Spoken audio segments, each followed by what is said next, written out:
You ever wonder what would things be like if things were different? The way it panned out different?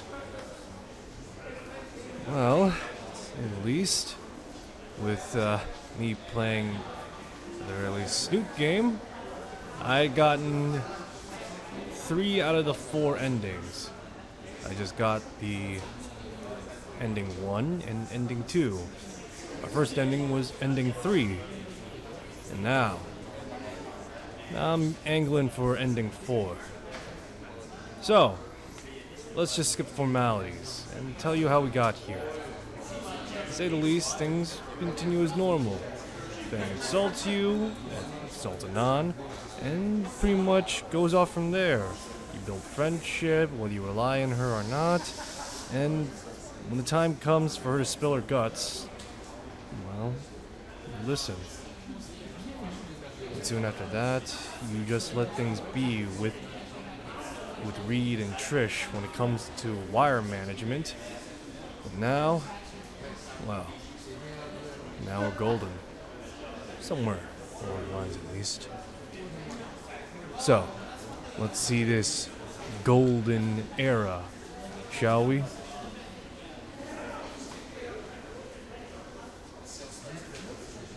The school is rowdy as ever. Somehow, nobody confronts me about the events of 2 days ago. Man, people here move on fast. Maybe I should take the side route. Getting bumped would probably feel like getting gored. It's a roundabout way of reaching my locker, but I have plenty of time. There you are! I turn to see Nazer pushing through the crowd of students towards me. At least I can talk to him about the whole situation and ask advice on how to handle Fang. Wait, Nazer's sister, Fang. The Fang who skipped school and is spending the day at my apartment, and who never went home for the past 2 days. Suddenly I feel like a fish being circled by a very Nazer shaped shark. How do I even go about explaining this to him? Nazer. Hey, what's... Nazer grabs me by the jacket and shoves me against the wall of the lockers. Ugh, everything hurts. Where the hell is Fang? Whoa, I can... She ditched with you the other day and hasn't come no since. Do you know what I've been put up through because of you? Everything with Fang is my fault for letting it happen. You're lucky she texted me yesterday. Dad was about ready to file a missing persons report for her.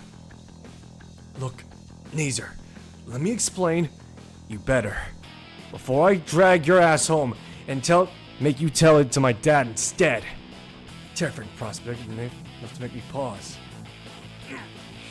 Okay, Fang is staying in my apartment, but Nazer's eyes shoot up and it's the one answer he didn't want to hear. Let me finish. It was her idea. After I fucked up my chest during an express trip down the stairs. She wanted to make sure I was alright, and wouldn't take no for an answer. Nazer sighs and releases my clothes, but the scowl stays on his face. Is that all that happened, Anon? I mean, we played some video games, but all that happened? I don't think... Oh, no, we didn't do anything, if that's what you mean. I swear, she couldn't even kiss me because of the stupid bruise. What? Oh, great, looks like I'm getting shoved in my locker again. Ugh!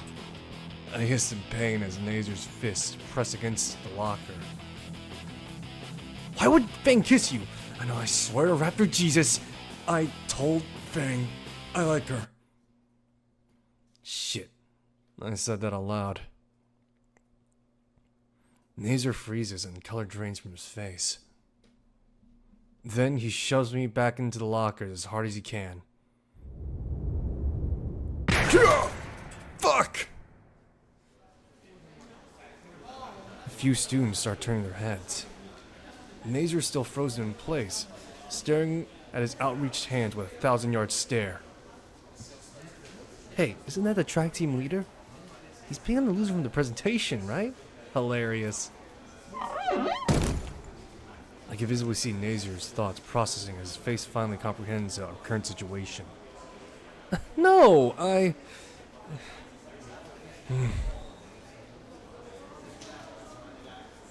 He regains control of his legs and hurriedly runs through the crowd, pushing aside a few students.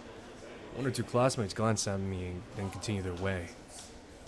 While I'm checking for any more broken bones, my phone buzzes. Anyone beat you up? Sorry. Anyone beat you up yet? No. Unrelated matter. Spoke to Nazir recently. Told him I was staying here yesterday, but haven't checked his responses. Why? Do I need to kill him or something? Nothing yet. Just think it might be a good idea to get in touch with him when you feel like it. I might feel like it after I stop raiding your fridge. Die. Glad to know she's still in there. Shit, I'm not gonna have enough soda to last a week. Now I'm worried about when I get home.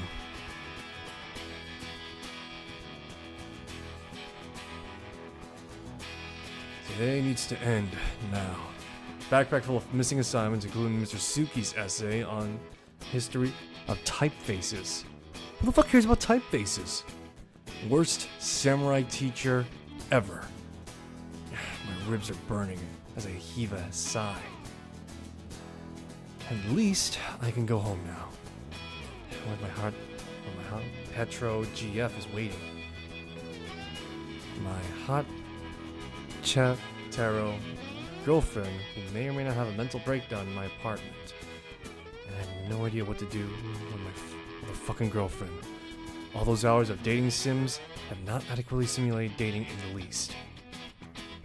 Just as I exit the main door of Volcano High, my phone buzzes against one particular bad bruise on my leg.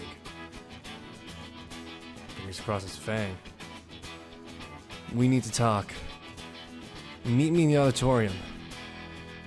I'm going to die. You're gonna die, weeb. Nazir's looking for your weeb ass.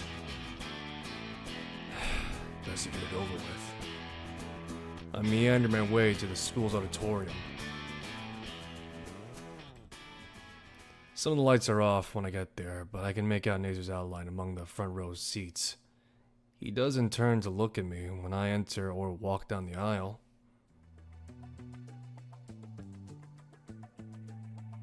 You, wanted to talk with me? I can see the gears are turning in his head. His expressions tell me he doesn't actually know what he wants to do. I'll just keep my distance in case. Why'd you call me here? Just shut up. Let me think. He sighs and turns to me. I shouldn't have pushed you earlier. Sorry. A moment of weakness. Don't worry about it. I can take a hit or two. He silently nods. Yeah, man, I'm sure. He nervously chuckles. Look, Anon, when you told me Fang could kiss you because you told her of your feelings, I can't really describe it. Don't take it the wrong way, but my mind has just screamed worst case scenario. Why is that? Because it's my sister we're talking about here. So, Fang says she likes me too. So, we're dating now. I think. Nazir clamps his hands up his crest. Dating even? Sweet Raptor, Jesus. Why are you surprised? I told you months ago I liked her, didn't I? Yes, you told me you liked her. But I never expect her to like you back. Explain yourself. Now. I don't even know how this happened. I mean, I barely even had friends before, let alone something romantic. Why would anyone go out with me, Nesser? I wouldn't go out with me. I have no idea what I'm doing. Nasser leans back with his hands holding his beak. Oh man, you're worse off than I thought. Breathe, man. I am. It hurts. Jeez, at this rate, I'm gonna be more concerned for you than Fang. Like, I'm thinking about being with Fang, and part of me is fucking exuberant to the point of being higher than Reed. But then I started thinking how I don't know how to date, get worried about how I feel, I'm gonna vomit, and there's my heart beating so hard, my fucking bruises, everything hurts, everything is fucking fucked, Nasser. Breathe! I finally noticed the black spots in my visions and gasp. My lungs explode in pain and I falter back against my chair for support. Is this a panic attack? Nazer, I think I'm having a panic. My head snaps to the side and a fresh stinging pain blossoms on my cheek. It takes seconds to take a second of intense pain to focus and collect myself. Did you just slap me? Yes. You calm now? Not really. Would another slap help?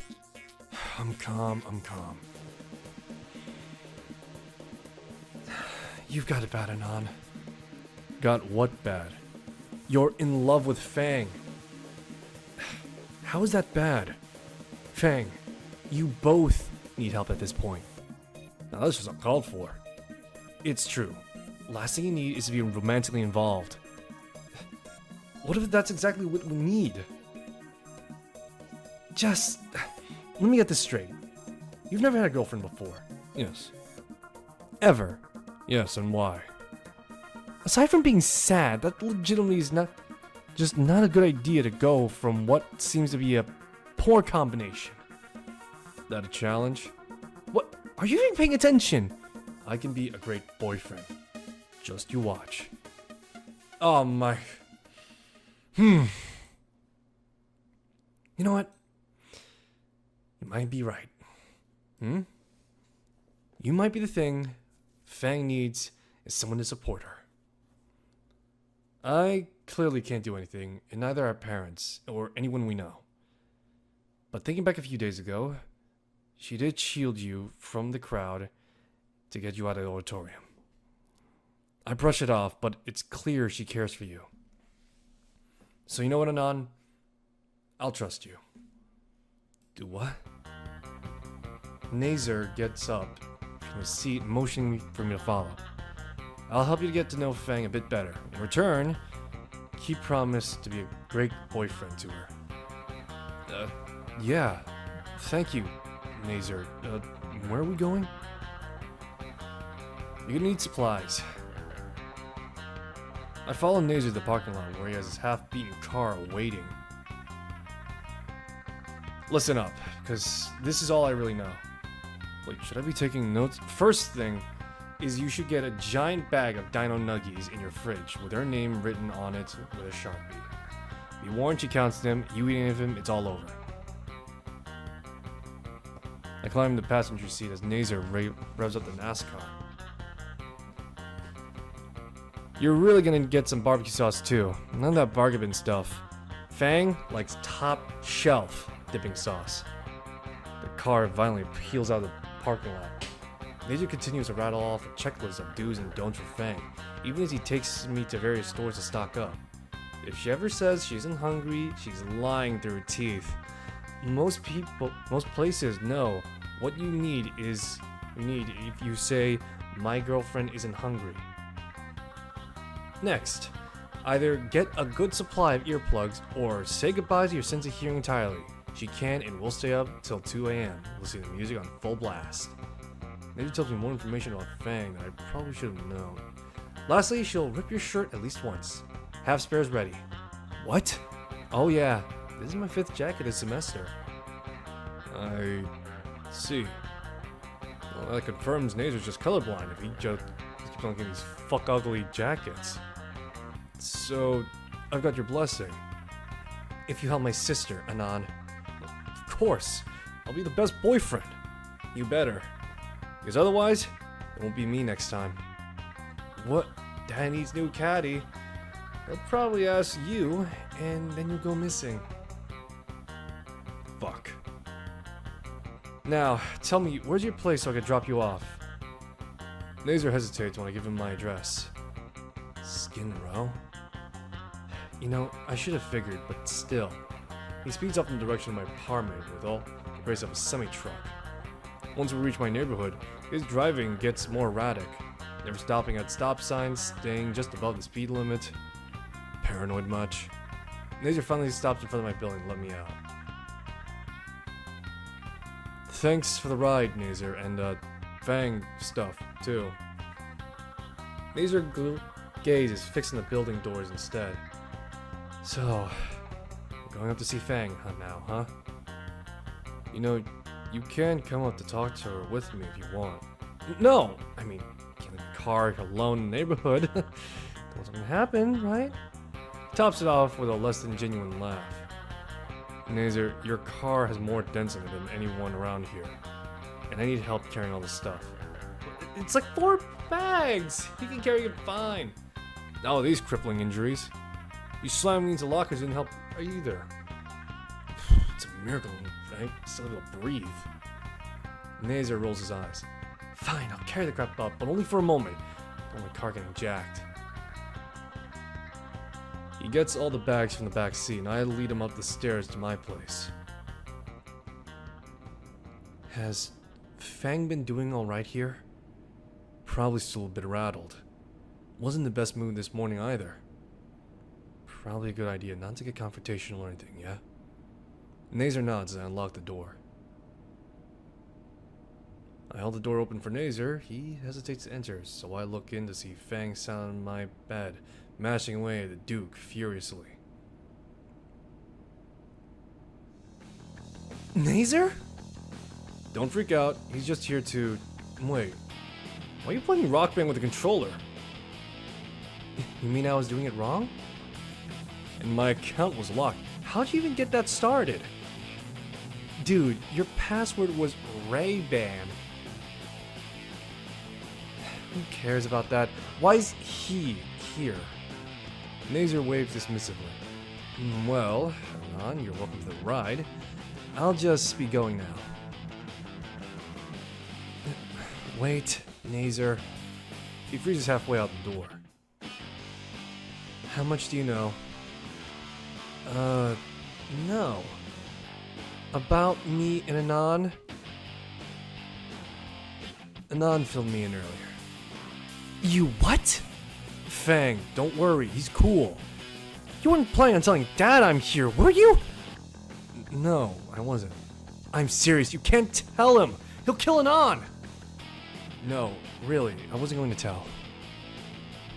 Please, Nazer, I need to know for absolute sure. God damn it, Fang. Why don't you trust me even with this? Nazer inhales deeply and turns towards the door. Sorry. I'm going now. I won't tell. I swear. It's not that I don't trust you. He pauses again with his hand on the doorknob. Like Spears did numerous times in the past, I took hold of Nazer's shoulder. I gave a reassuring smile and nodded back towards Fang. Then what? Why do you hate me? I don't hate you. Every time I see those... Your scars, I mean. I remember that day back then. What does that have to do with anything? I mean, it's my fault, isn't it? I lied to you, and you got hurt. But it's like, you don't blame me, even though you should. Everyone depends on you. You're the star player at school, but in spite of your family instead of it. You can't bring yourself to hate me. All this time.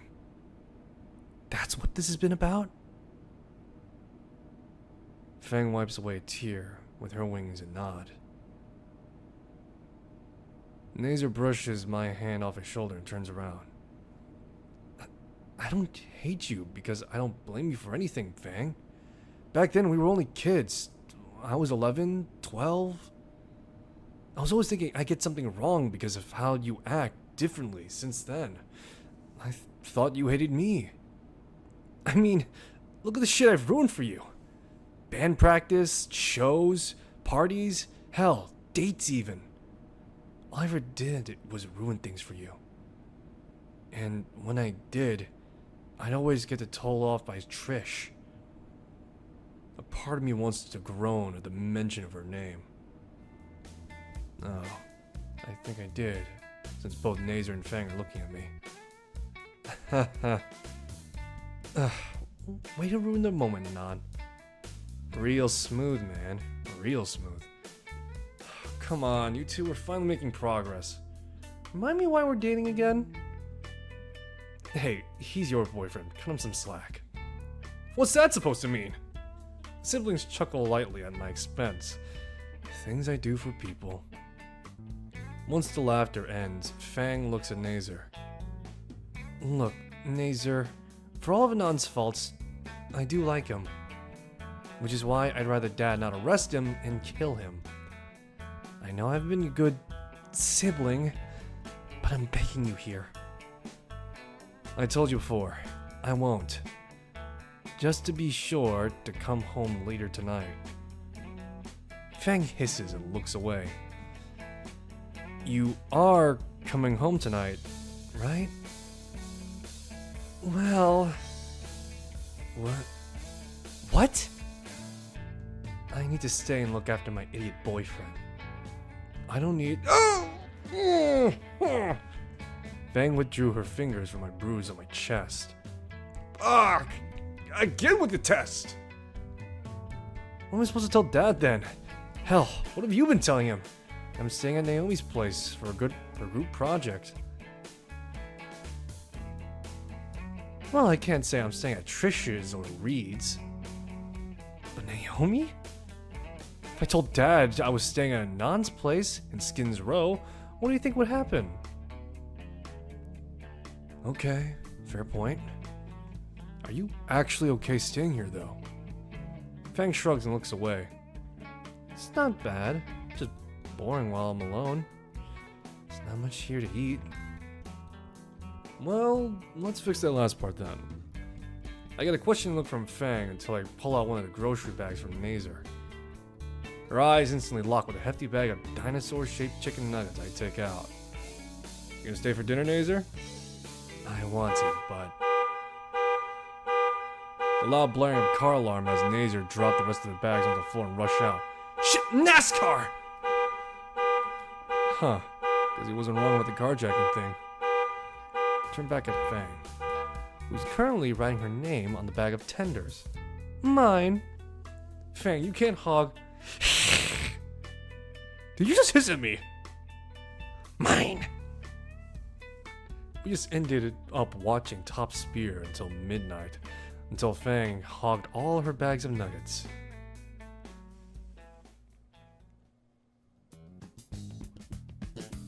I was ready for an uneventful day of school.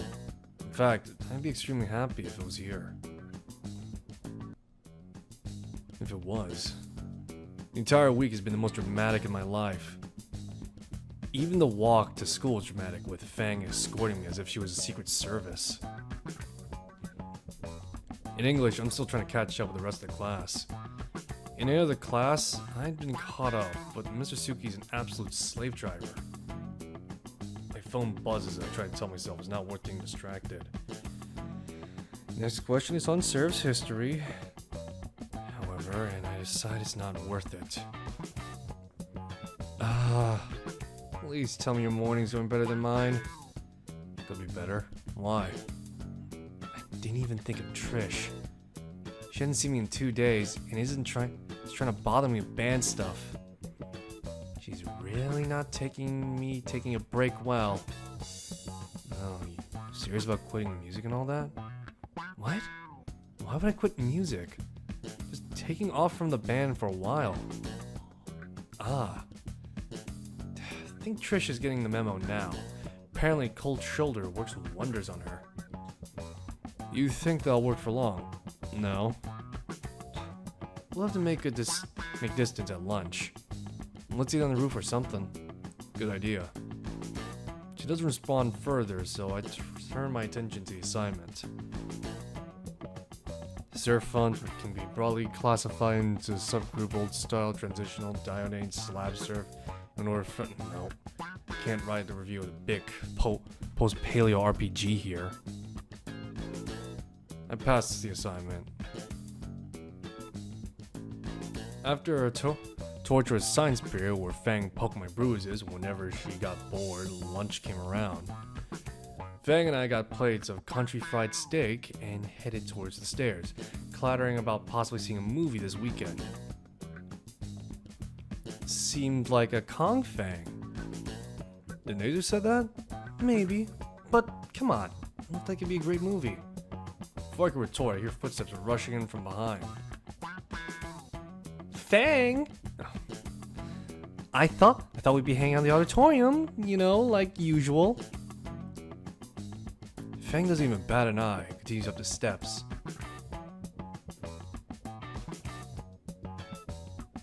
Trish follows, even though as Fang is taking the steps 2 at a time. Fang, come on! If the door was still there, I'm pretty sure Fang would have kicked it open. Instead, she turns with a huff and starts to scale the ladder with one hand. Before Trish can climb it, I pull myself up the ladder awkwardly. Each step rung, I need to pause, rough movement causing bouts of pain across my chest. Trish growls as I take my time climbing up. Halfway, I'm able to hand Fang my tray of food and scale the ladder slightly faster than snail's pace. Once I'm at the top, I swing my legs onto the ladder and blocking Trish from climbing up too. Asshole! Let me talk with Fang! Know any theaters with easily accessible fire exits? You kidding? Of course I do. Sweet, saves me some money. Anon, I swear to fuck. Fang, please, just say something. I can tell Fang is getting annoyed and Trish not taking the hint. Trish, I just don't want to see you right now, okay? But why? I'm your best friend. I still need some time after what you did. What, about Reed? About worm drama? We can't perform with just the two of us? I think you should leave, Trish. I think you're not thinking straight. We need you to come back to... Trish. Her voice is a calm fury, cold and collected and bitter. I'm trying to have lunch with my boyfriend that you humiliated in front of everyone barely 2 days ago. I'm perfectly capable of deciding for myself if I want to take a break. If and when I get back into the band, I'll talk to you. For now, all you're doing is pissing me off and ruining our lunch together. Leave. Trisha's jaw hangs open, a barely audible squeak of protest escapes her. She wipes a tear from her jacket sleeve and shimmies down the ladder. Sorry. Fang waits until her footsteps are quiet before letting out a sigh. That hurt. Fang's hand finds mine and grasps it. Her grip is feather light, and I feel her shuddering breath as she shivers in her palm. I offer her silent reassurance, my fingers curling around hers, hand softly. Anon, do you think I fucked up? I consider for a moment. While Trish didn't mess up big time, she's still Fang's best friend. It wasn't malicious at all, just misguided. Maybe some time apart will help both Fang and Trish. Maybe, but, you know. I know you can hear this, though. Fang simply rolls her eyes. Such a dweeb. Yep. She held my hand the entirety of lunch, which was nice. But it made eating my mediocre steak fucking difficult. April 1st. Fang and I have been together for a month now. Right now, I'm about to win her prank war. She may have gotten me with a stupid kiss prank. How the hell she found a mousetrap that small, I'll never know. But I got a special patchy treat for her today. For once, I will use my weebiness for the greater good. Hey, sweet tooth. Fang grows at the pet name. Honestly, it hurts me to say too. I used her mom's pet name, but after last time, I didn't want to tempt her. Phase 1 complete. Too distracted to check the box in hand. Want to play the pocket game? How do you play that? Well, I hold one of these. Take the green sugary stick from the box and hold the plain end to my teeth. Between my teeth, then you have to take it with your lips and try and bite as much as you can without touching my face. Fang narrows her eyes in suspicions and then cautiously moves her head towards mine. It's just chocolate. She moves in and crunches down the Pocky a centimeter from my face. Jackpot! Her face contorts. Almost immediately, she spits it out on the floor. The fuck is that? Where'd you even get those? I barely contain my laugh as Fang downs the rest of her coffee just to get the taste of her mouth. Out of her mouth. Let's just say still it gets all sorts of weird snacks from Japan. Like wasabi Pocky sticks. Fang looks ready to strangle me, but I still have one card left to play. Hey, I have an amnesty for today. April Fools. Payback for the mousetrap the other day. She growls at that and jabs me in the shoulder. I deserve that much. Before I make my retort, an announcement came over the speakers. Alright everyone, listen up! Next month is possibly the highlight of your time here at Volcano High. Prom, that's right, I said it. Tomorrow we'll be selling fucking tickets to prom. To get those formal suits ready. The PA system's ending chime ushers in a moment of complete silence. Then all at once the chattering starts. Oh, I'm gonna ask him. Oh, I gotta dress good enough for. Tickets are pretty expensive. I'll pass this. Everyone seems excited about the sudden news. Prom, huh? I guess I wouldn't mind going at it with Fang. What would she wear? Actually, scratch that. What would I wear? Can't afford a decent outfit. Maybe I'll mail home and ask Dad for his old suit. But the tickets are $100 too. Sure, I can make it work if I need to. Hey, Fang. Settle down, students. There'll be plenty of rooms to scheme your night of debauchery later. We have a lesson to get through. Finish this, then chatter all you need. The class collectively throws their head back and groan. Oh, fiddlesticks. It's only 2 pages of particle physics. You have a spare... You have a spare railgun in your backpack? Professor Fernsworth passes out the assignment and returns to his desk for a quick nap. Particle physics isn't too hard, more tedious than anything. I should finish it pretty quickly unless something comes up. And remind me, what's a quark again? Right, lab partners. 15 minutes into the assignment, the 2 of us are about done. Made good time. You said that electrons hold negative charge, right? Yeah. Can't imagine why I'd be using this crap in real life. You never know, you might shrink one day. And you might stop pretending you're live streaming on YouSuit. As far as you know, I might be giving you an incorrect answer, you know. Sure. The teacher is making his rounds, checking on the students to get to our desk. Hello, Anon. Fang, are you two getting along well? Yes, Dr. Fernsworth. Great to hear. You know, I'm real proud of you two. I remember the start of the year, you two were at each other's throats. Now look at you. 2 of us cringed. Yeah, thanks. At any rate, you two understand the material, right? Oh yeah, Fang and I are fine. Just helping her with a few problems. Or them with a few problems. Remember this time. I didn't. Good. Won't keep you any longer then. Fernsworth meanders to pester a few students. Anyway, where were we? Turn back to Fang and a mischievous grin. What? Her grin only grows. What? What's with that look?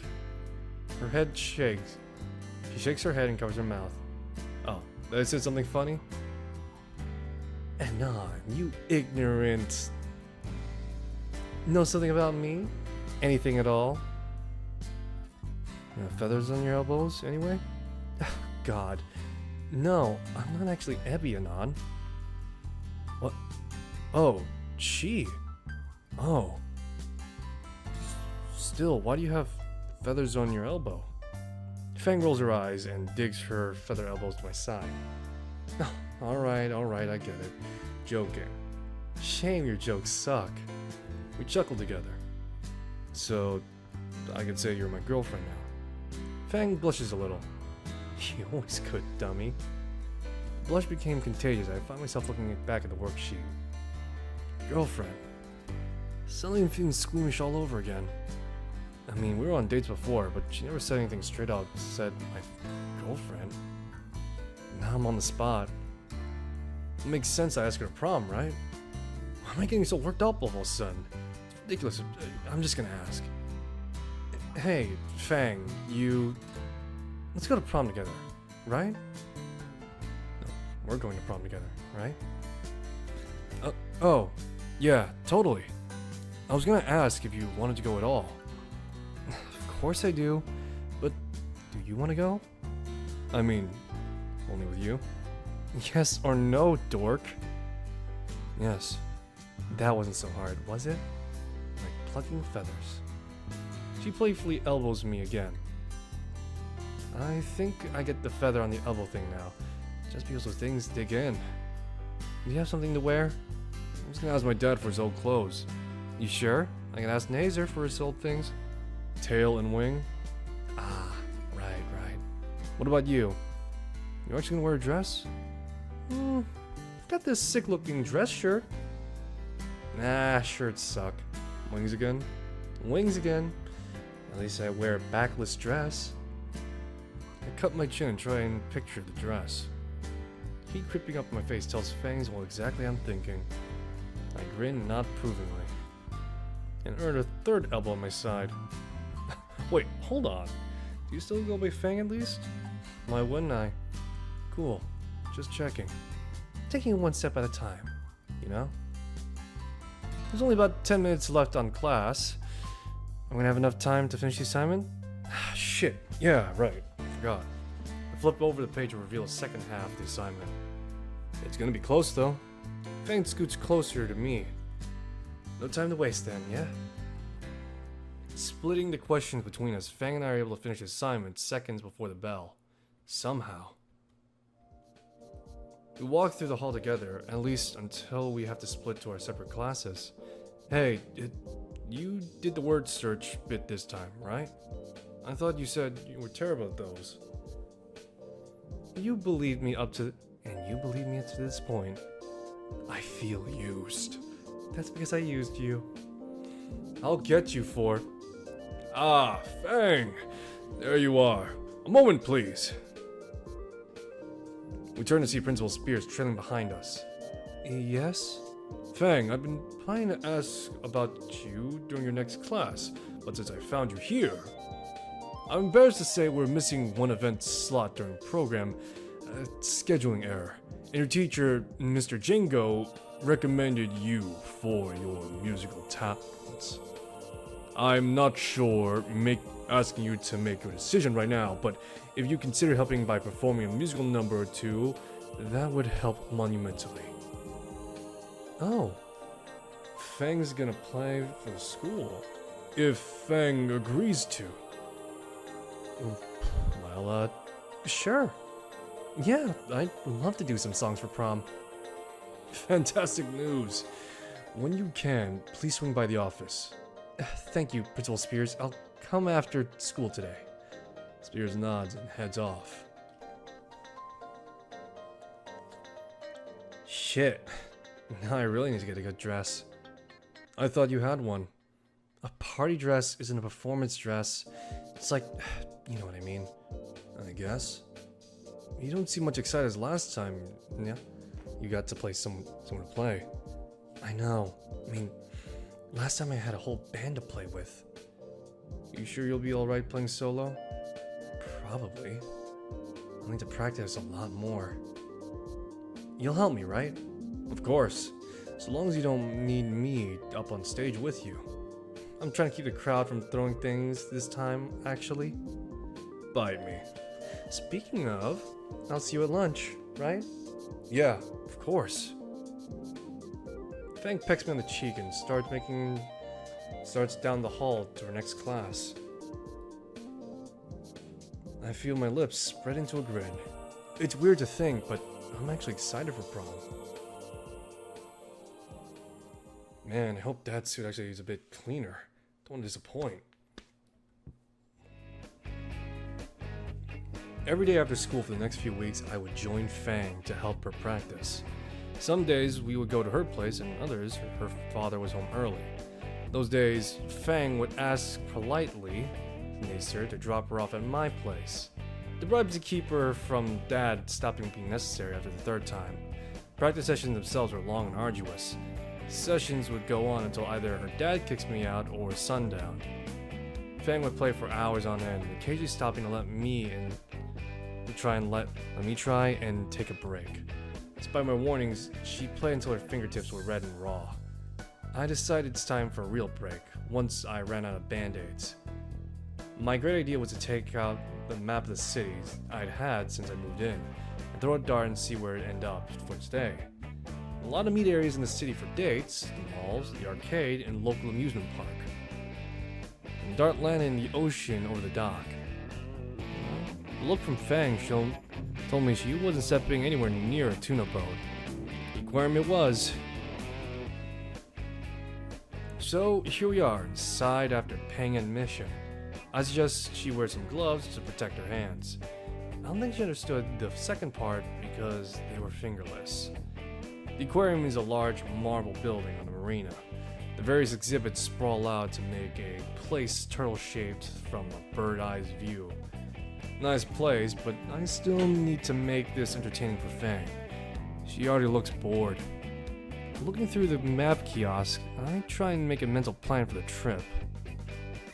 We got exhibits for deep sea, Gulf of Mexico, dopefish, tropical reef. Eeny, meeny, miny. Really? Sea turtles it is. I take Fang's hand and lead her through the lobby into the chamber labeled Sea Turtle Conservatory.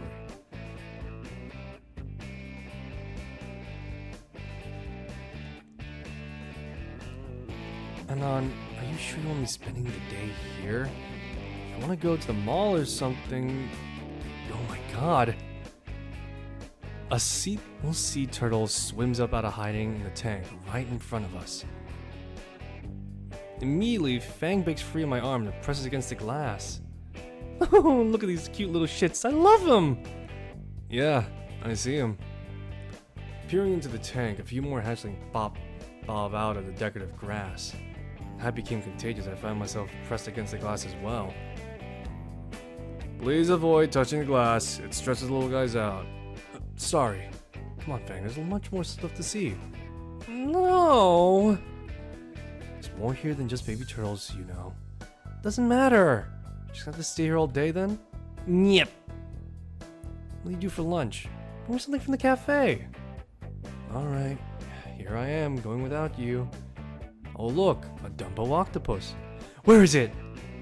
A snap Fang's moved from pressing her face to the tank turtle to pressing the octopus tank. Man, please refrain from— oh my gosh, Shannon, look at it! It's like a living egg yolk with button eyes. Is that the first analogy you could think of? And what's that over there? Seahorses? Holy crap, I gotta take a video of this.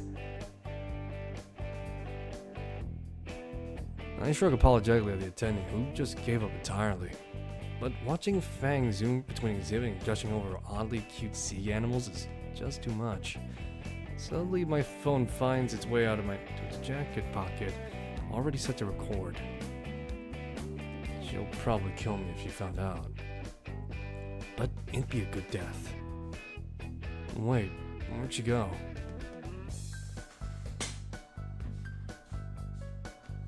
Around the corner to see the next room has a large group of school children hovering over a stingray touch tank.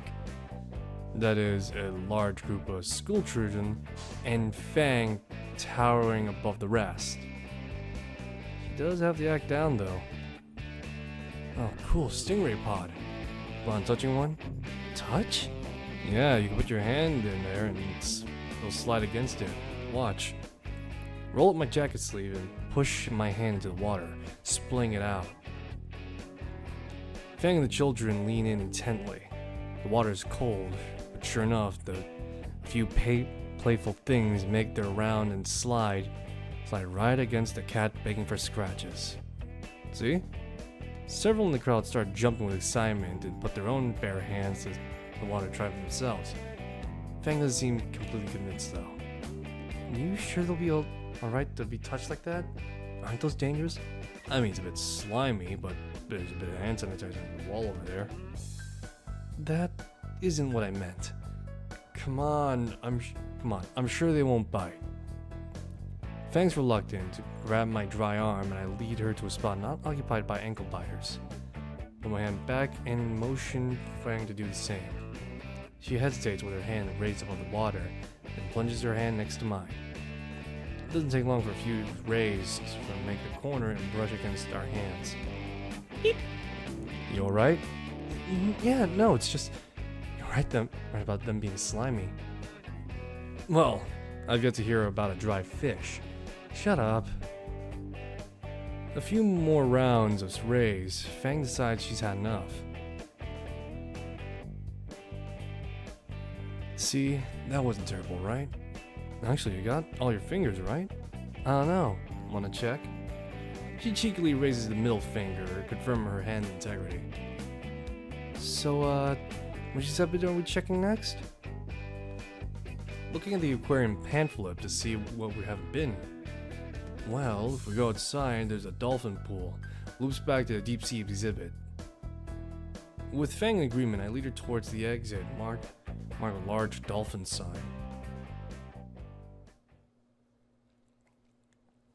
Upon exiting the building, my nose is assaulted by a mixture of salty air and a smell of raw fish. Somehow, it's even fishier than inside the aquarium. Ooh, smells like lunch. It says they should be feeding the dolphin pretty soon. The walkway circles all around a large pool, several dolphins swimming around, and I can make out the trainer holding a hoop with a bucket of fish by their feet.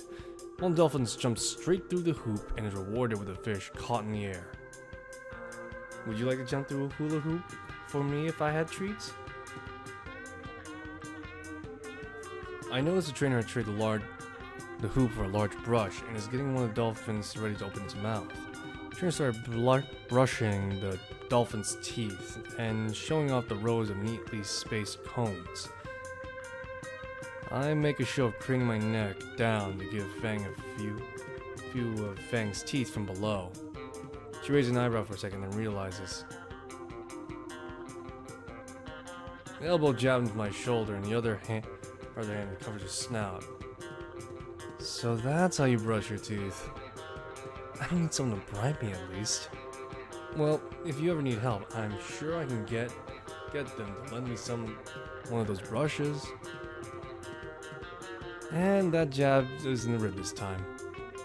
Oh, come on, you have to admit they look a little bit like you. I don't see it. The dolphin beside the nod in her nods in agreement. Right then. So, how about we hit the last spot and grab our own lunch? Unless you want to have some tuna with your clone here. Fang rolls her eyes at that. Her dolphin duplicate did the same too. You're fucking with me, aren't you? What are you talking about? Fang's aquatic doppelganger makes a laugh-like chirping and finally swims away. So, deep sea it is then. We leave the dolphin pen, following the signs back to the building. The floor slopes slowly until we reach a door labeled sublevel to our destination. Pushing through, we find ourselves in an oversized hamster tube beneath the water. I didn't realize they had one of these. From within the glass walkway, we're surrounded by a myriad of colorful marine life swimming around us. Fang's eyes are wide as she tries to follow a different school of fish that dart to and fro about. I'm more mesmerized by the water filter light cascading off Fang, casting her in a gentle glow that illuminated her white feathers. God, I'm glad I'm recording this. Recording what? The, shark. Yeah. Cool looking shark over there. Point towards the shark that's currently lazing about, casually drifting by the walkway. Fang turns to gush at the shark, giving me an opportunity to quickly stop my phone, seeing that my battery's near dead and storage near full. Ah, there's the last exhibit. I hold open another set of doors, the room within near pitch black. Is it closed? The lights. Oh, nah, the room's probably dark because these things aren't used to light. Oh. Wait, are you scared? No, I just wasn't inspecting it is all. I offer her my hand. Despite her claim otherwise, I could feel how tense she is by feeling her nails digging in my hand. I lead her into the darkened room with a little light coming from the various animals within. The aquarium within are packed with bioluminescent jellyfish, illuminating the darkened room with ethereal glow. Wow, this is beautiful. Yeah, that's... I wasn't referring to the exhibit. Fang's grip on my hand eases, and her fingers intertwine with mine. With a little light there, I can make out Fang's smile. My eyes adjusted enough to see Fang's eyes locked onto mine, the gossamer light making them glow. My lips press onto Fang's beak end and chaste peck. Oi, give me a warning next time. Nah. I laugh as she hip bumps me roughly. Her interlocked fingers prevents her from doing an elbow tactic. So, had fun?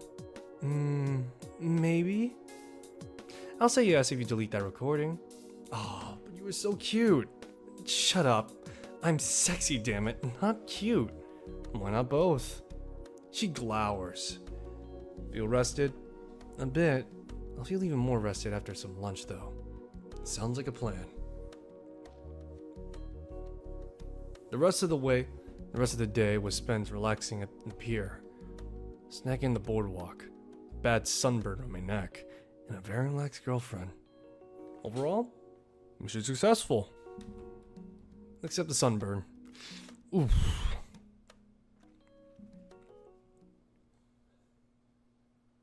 One month later. It's prom night. The old man was kind enough to send the old tux from his time in high school. Took a bit of sewing, but I got it looking pretty good. Judging by the wine stains on the sleeves, Dad made a lot of important announcements with his tuxedo. Gives off a bit of history, I guess. When I arrive at Fang's place with a cheap corsage, I see Pomegranate Parasite waiting outside the front door. Great. Dear God, how does she move in that dress? Top half looks like it's been shrink wrapped to the body. I'm 100% certain there's nothing beneath the hot bottom half. Oh, I already knocked it on. Nazer will be out in a moment to invite us in. I'm sure Fang will be getting ready too. I heard the two of you were going to prom together. Ladies and gentlemen, the next Sherlock Holmes. No, I just happened to be going in a suit to go golfing. I ignore her, focusing instead on not stepping on palms with his flower's thorns. Fuck it, free is free. Nothing's freer than 5-finger discount from the neighbor's yard. You and Fang are the cutest couple! Did you two sign up for prom king and queen? Nah, she said something about fascist, sexist monarchy system. Well, Nazer and I entered, and we are going as prom royalty. Woo! I cannot wait to wear that beautiful tiara I picked out and everything, and the crown for Nazer. Nazer opens the door. Well, if isn't that the fanciest jacket I've seen in a while. It's better than the background of Avatar he always wears. Sorry to keep you waiting, Naomi. This thing's a nightmare to get over my wings. Oh, Anon, come on! Didn't you know? Oh, Anon, come on in. Didn't know you were already here. He waves the two of us to enter, pecking Naomi on the cheek when she passes. Fang's mother speaks up from the kitchen.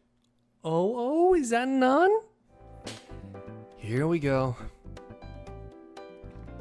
A small pterodactyl comes out with a bowl struggling to stir in her arms. My, aren't you handsome? Oh, pictures. I need to get pictures of you and Lucy. She sets the bowl aside on the coffee table to frankly search for a Polaroid camera. To think, Lucy would have found such a wonderful young man to take her to prom. Ah, found it. Hold still, dear. Like being slapped in the face with a son's dick. Blinking the blindness away, so that's why Nature has those fucking aviators. Lucy will be downstairs in a bit, getting lots of her makeup on.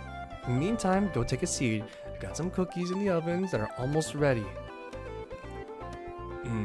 Yes, thank you, ma'am. I take my seat in the usual spot, sinking in, feeling a pillow conform around my spine. This thing must have cost a fortune. Fang's dad is a police commissioner, if I recall. Explains the luxurious furnishing. Now I think about it, I'm surprised I haven't seen him yet. So, I hope I didn't just ruin these slacks. Good evening, sir. I didn't see you in the chair, sir. My apologies. Don't sweat it, son. Thing about humans, just as many, as well as many carnivores, that their vision's based on largely movement. You'd be surprised on how effective staying quiet and stationary can be. How close you get to someone without them knowing. Sweetheart, no intimidating the suitor. Big guy deflates in his chair a bit. Point is, don't get any funny ideas. Yes, sir. We're all taking NASCAR, right? Yeah. Once Fang gets down, we'll skedaddle. So until then, we just sit and chill? We could take more pictures. Please, no. Oh, I love this. Make this a little photo op.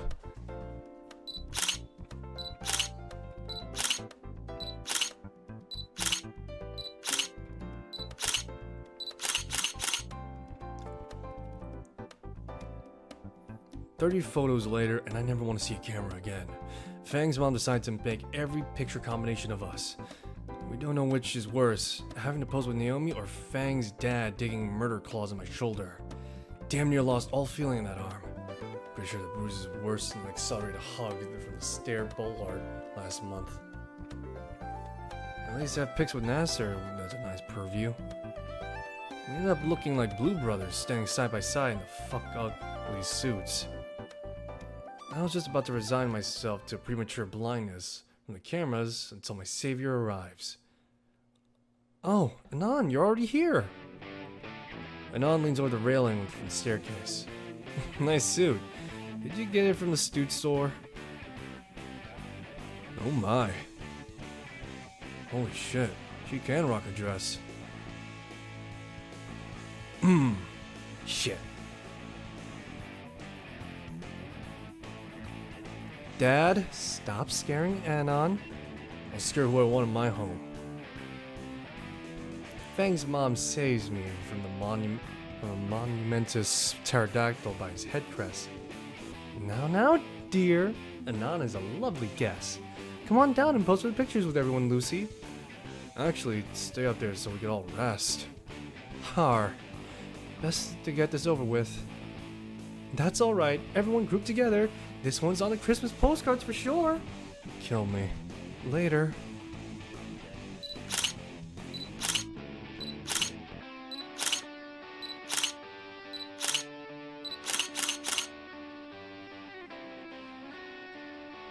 The onslaught of flashes continues as four of us directly stand and pose together in different combinations. A millennia later, Fang's mom is satisfied and the camera runs out of storage. Nazer and Fang both crash on the couch, rubbing their photo-bleached eyes. Even Naomi's holding her eyes closed. The whole thing has left me parched. I hate to bother you guys, but you have water? The freight dispenses water. Cups are in the cabinet close to the right. Thanks.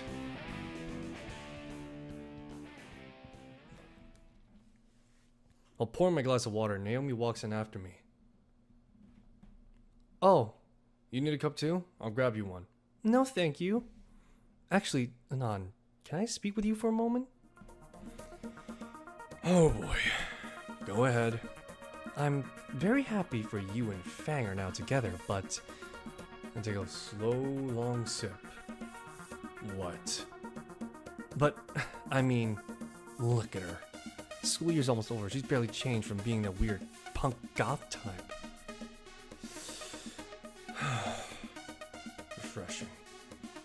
So, I mean, I thought you would try to make her more presentable, you know? I love me some H2O water. Care to elaborate? But it's like you aren't even trying to fix her. Damn, now I need a refill. Could you stop that? I'm being serious here. No, keep on going, I'm listening. Quick top up and I'm good to go. Well, I figured you would help her become more ladylike. I understand. How does that make you feel? Well, to be honest, I figured Fan not to be a problem to me at all. I tried everything too, but even getting her a boyfriend doesn't work. It's harsh to ask, but when we go to prom tonight, I'd like for you two to avoid us. It's supposed to be a special night. I see. Oh, really? That's great. And how does that make you feel, Fang? Well, since you've asked, Anon, I'd be glad to share. Oh, Fang, didn't see you there.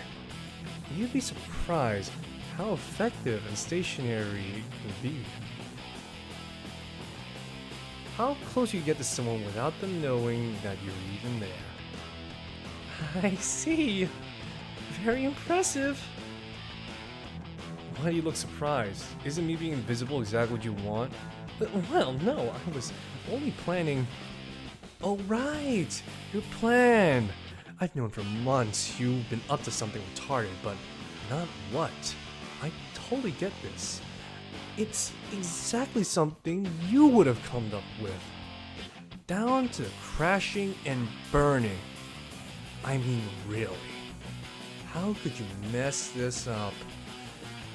All you have to do is get some poor schmuck, get him to do everything for you. Hey, you can't even get one person to do what you want. Pretty sad, right, Anon? I could do that in seconds on certain websites. Man, even Anon could do it better, So basically, fuck your stupid plan, fuck your prom crown, and fuck you. In a flash, Fang strikes Naomi right across the face. Woo! Your dress sucks. Anon, you got the taxi numbers, right? We're gonna leave, like, right now. Yeah, I'll give him a call. Bye, Naomi. Enjoy your hat. We leave speechless, Naomi fuming in the kitchen, and head towards the front door.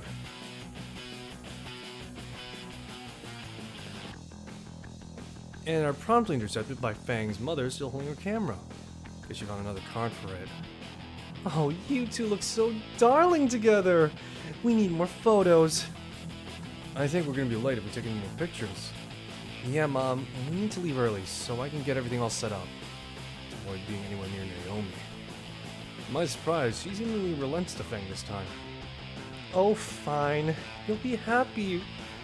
You'll be happy you have them when your own children are going to prom. You just flashes of me and Fang as parents. I better really think about something like that. The blush on Fang's face tells me she's thinking the same thing. Mom! Make sure you have fun at prom, you two! Glance over at Fang's head and catches me dead in the eye. Home by midnight. I manage to nod, and Fang grabs my hand and leads me out the door with her guitar in the other.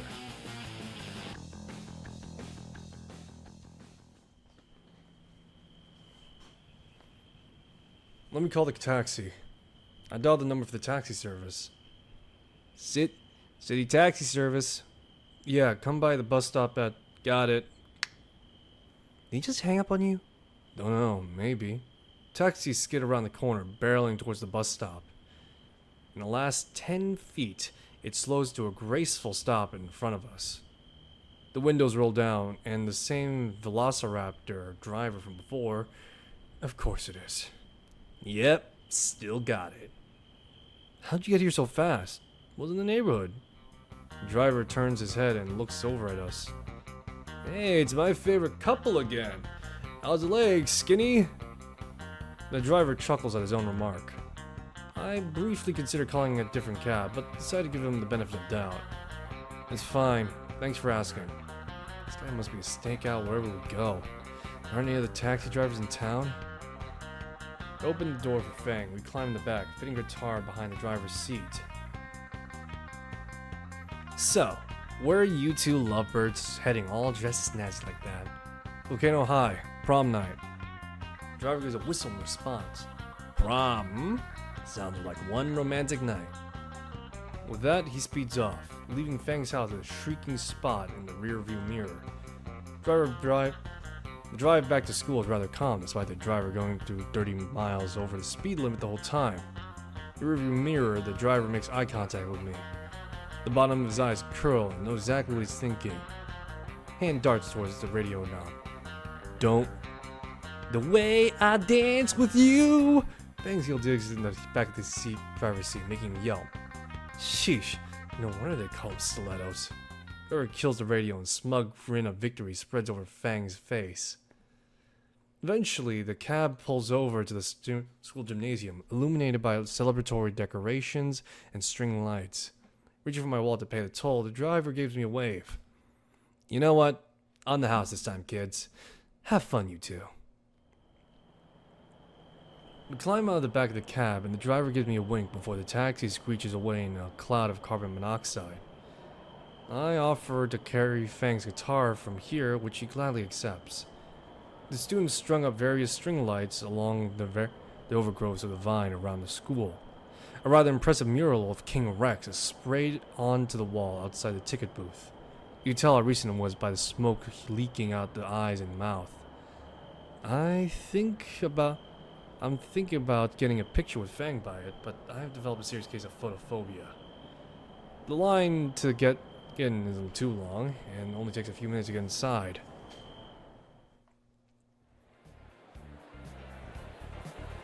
Inside is as well as decorated outside. More lights hang in greenery and even the ceiling. The little nerdy Chinese lanterns are strung about from wall to wall. Gotta wonder who picked out the decorations go perfectly with her dress. Perfect to the job. Fang leads to the temporary stage on the other side of the gymnasium where the curtains have been set up. Thanks to the guitar lessons, I feel like I could actually help her set up instead of standing around doing nothing.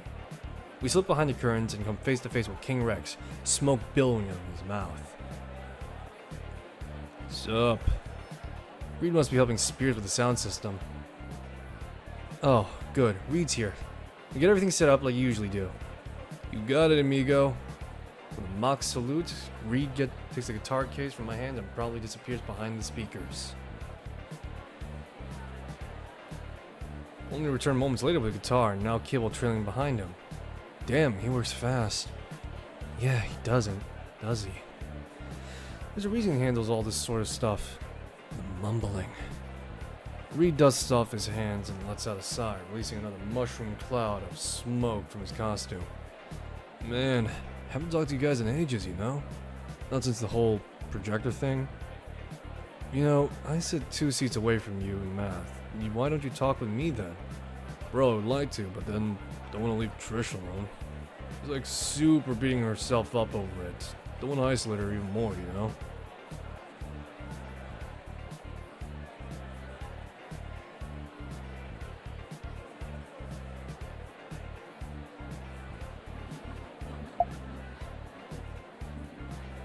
Fang, why don't you try talking to her sometime?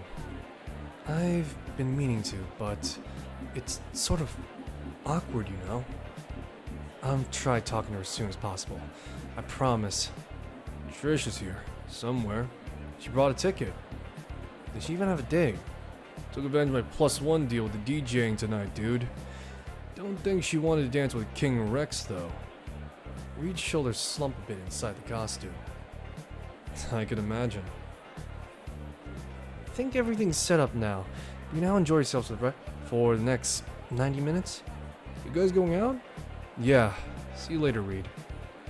He waves goodbye and turns his attention back to the mix table. You getting hungry? Yeah, actually. So there's a pretty big food table on the way in. Come on. Despite the selection of food being diverse and professional, Fang piles her plate with barbecue.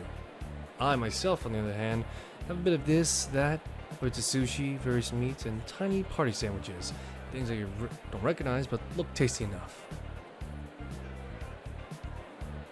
Spirits told me Rosa helped cook most of this. How? This has got to be a month's worth of food. Don't know. She just did. Is she here now? Probably in the kitchen working her tail off, making more.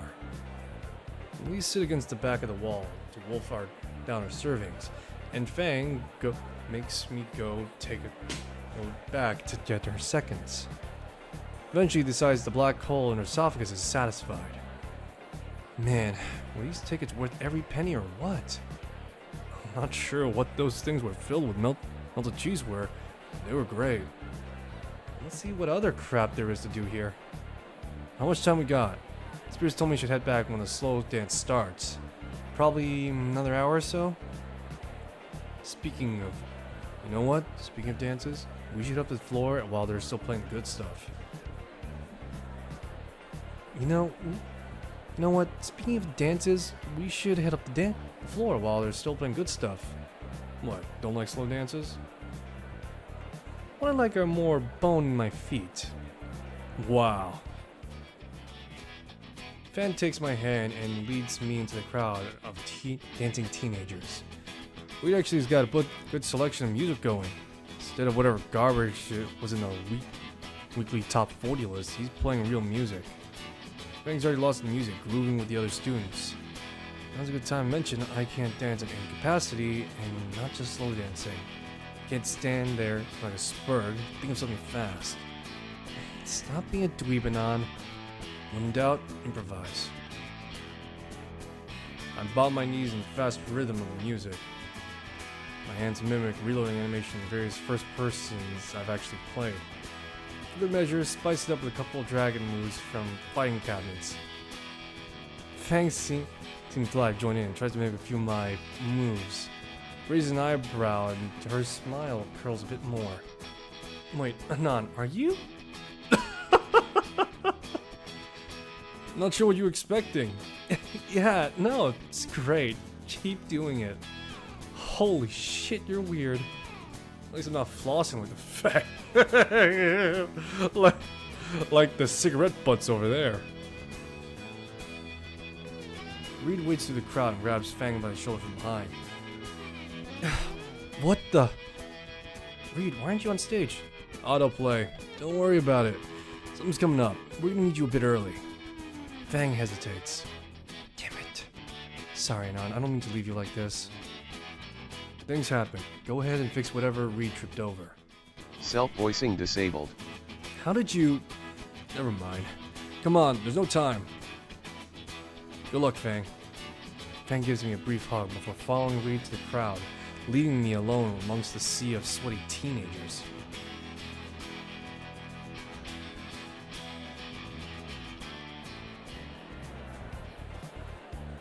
I should get more of these cheese things from earlier. It's nice to eat like an actual human for once. Make my way to the catering table. Something catches the corner of my eye. Sitting alone at the table in the back is Trish, blankly staring at her phone, not touching the plate of food in front of her. I really don't pay any mind to her, focusing solely on getting the buffet table. She's still super beating herself over it, and don't want to isolate her even more, you know? God damn it, Reed. I really don't feel like playing therapist again, especially at prom. But if she's still hung up about what happened, all I can do is talk to her, right? Getting another plate of greasy delights, I approach Trish. Worst case scenario, I get gored on her by her horn. It's not threatening in that staircases. Seat taken? Trish looks at her phone and flies through a myriad of emotions. At first, confusion, then pissed, aroused, and pissed, then all in the space of a second. Hey, look good in dress. You too. Okay, Operation Confused Trigger is off to a good start. Pouring my second plate of morsels to her. Snagged these for Fang, but she had last minute stage issues to deal with. Thanks? Sit down next to her and tuck into my meal. Aren't you supposed to be with Fang? Why are you here? Well, she's got something to deal with, and I'm hungry. No, I mean here. To eat? For emphasis, I show my half-finished plate. Oh my fuck. No, as in right here. Oh, because it's prom. Before her hands could reach my throat, I finish. And you look lonely. There we go. Trish locks up completely. Looking closer, I could see how dry her eyes are. Man, she's been crying a lot. I wasn't. Goddamn mouth. Alright. I was just thinking, how do I say this? Trish is completely focused on me now. Brain, help me out here. I saw you sat here. No date, no friends, nothing. Bad choice. Trish's face sunk at each word. And I was thinking about how lonely you were. Which is something I know quite well. Being alone and all. So, since I'm busy myself now and you look lonely, I'd figured we could be lonely together. Make sense? Trish lets out a sigh. Why are you doing this? After everything I did, you should hate me for it. I let out my own sigh. Yeah. I mean, I still get called names and stuff. And Stella keeps on trying to make me watch her shit with her. But fuck it, I won't have to see these fuckers again in a few weeks. That shit's gonna be in the past. But I've been meaning to, but it'd crush Fang if she never talked with her best friend again. Trish's eyes widen. So, peace? I hold out the second plate of food to her again. Trish takes the proffered plate. Her dry eyes start to water and a fragile smile grows on her face. Peace. Cool. Speaking of which, the food's probably cold now too. Bad joke, but it works at getting a simple laugh at the Triceratops girl. I made quick work of the rest of my pot stickers, noting how Trish is ravenously devouring them. Guess she was looking pretty thin. Month's been hell for her. Sit in silence until music changes to something more slower. Not my kind of music. Peer over and see Trish staring longingly at the couples dancing. Guess nobody bothered to ask her. Reed has. Why not dance with him? Not dancing with King Rex. Poor Reed. How about me? Do you even know how to dance? I can improvise. Let me rephrase that. Do you even know how to slow dance? There a difference? Trish sighs in frustration. Thing to put up with. Alright, I'll teach you. Wait, what? I want to dance, and so help me, Raptor Jesus, I'm getting a dance. Trish grabs me by the elbow and pulls me to the dance floor. When Trish finds a spot, she's satisfied with all away from her most other couples and open. She turns her back to me. Left hand on my hip now.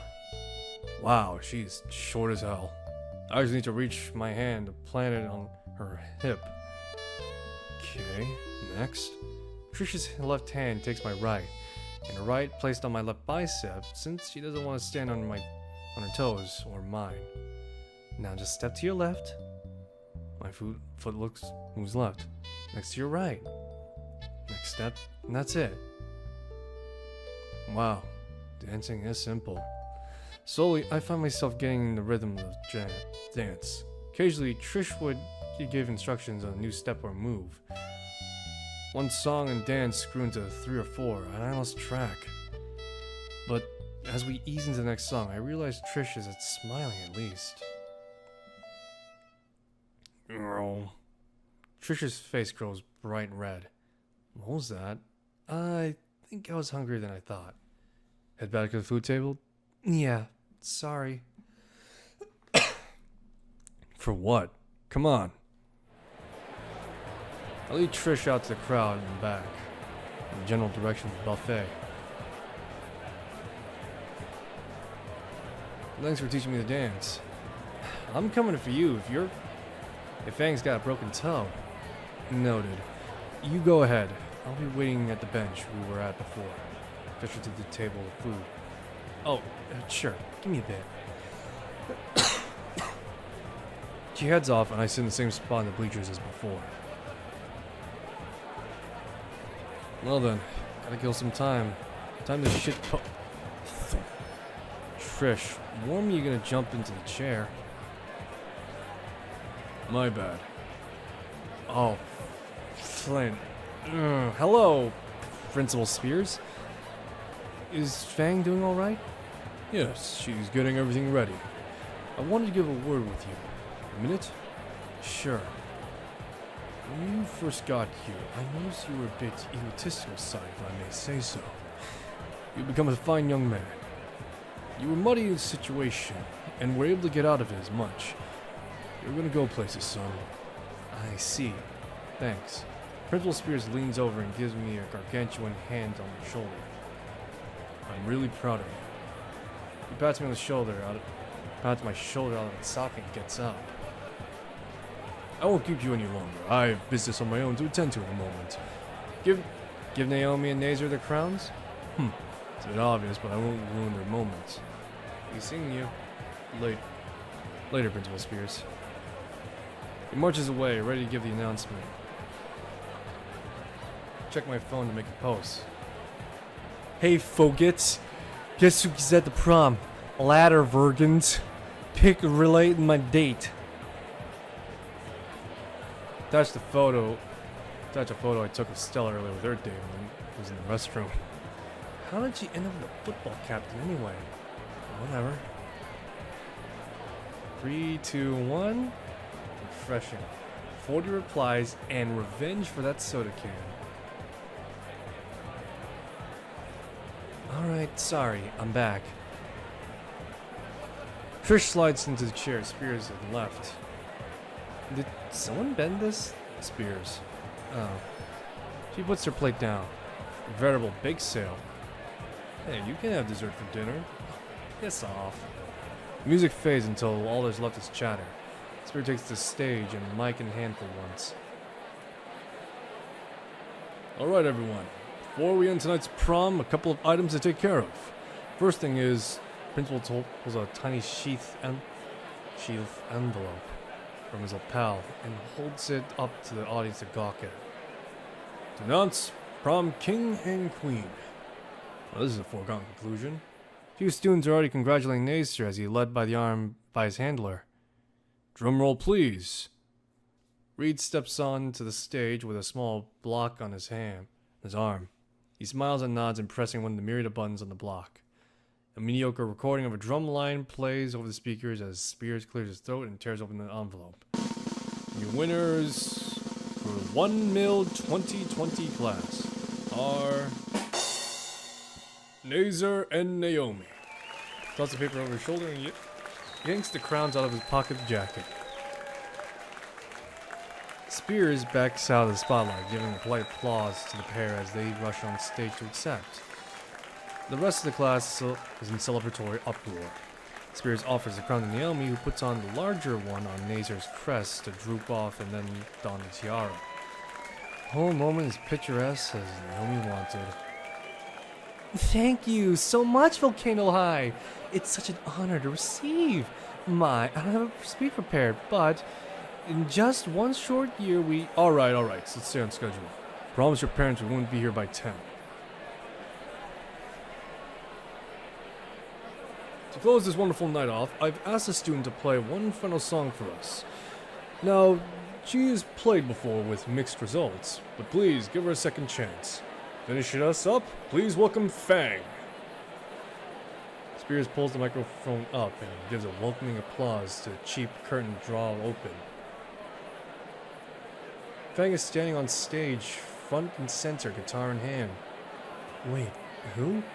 She was there last time, wasn't she? I'll start recording. She scans the room, nervous look creeping on her face. Those dicks! Start waving my arm in the air, trying to catch Fang's attention. Sure sees what I'm doing, whistles her thumb and index. Who the... that dweeb? Only he would. Match made for losers. Fang notices us and some of the nervousness melts off her face. She takes a deep breath and starts strumming the first note of her song. It took half a year, but she completed the song on the roof. The cascade of chords is slow that build increased tempo gradually. Thinking back of all practice sessions, Fang fretted over what exactly she would play. Turns out, a rock ballad fits perfectly. Final song to prom. A summation of Fang. After all, she plays her heart out on stage to growing surprise and cheers from the crowd. This song is the best representation of her. Trish and I cheer for Fang on loudly. Lyrics were composed together, we mixed for her. Admittedly overly flowery and edgy poetry from her wall and my own shitposting. Surprisingly, it mixed well. Apparently the rest of my classmates thought so too. I spin around to get a better look at all the cheering students and immediately fix my eyes on Naomi. She looks pissed. Nazir, on the other hand, looks like he's enjoying the show though. Not wanting to let a moment go to waste, I get my phone out and zoom in on stealthily as I can. Snap a picture of the seething prom queen before she stomps off, proudly complaining how her perfect night was ruined. Shame that someone other than her gets the spotlight for once. Satisfied that Fang will enjoy seeing the picture, I begin pushing and squeezing my way to the front of the crowd. As Fang's eyes lock with mine, I catch an unreserved glee on her face. Same look she had during their concert at Moe's, or when we found out about Moe in the first place. She's finally in her element and loving every second of it. Fang's voice is beginning to grow hoarse as she grows near to her song. The song reaches its crescendo. Her final lyric are echoed by the crowd and reverberates throughout the hall. Goodbye, Volcano High. Her voice shakes as the words trail off, delivering a meteoric fine finale to the show. The guitar echoes a few seconds before applause fill the air. Cheers, I didn't initiate this time. I begin to join in, but Fang Tuck notices Fang's utterly stiff pose, eyes wide and wings pressed against her back, legs locked like a statue. She looks like she's about to faint from shock. I realize I have the opportunity to stone the fuck up. God damn it, I'm gonna take it. I push my way up to the crowd and jump on stage, taking nearly a catatonic Fang in my arms. Staying in an embrace on stage, my mind barely registers a crowd and students in front of us. Fang gasps and snaps back to reality, seeing embarrassed mirth playing across her beautiful eyes.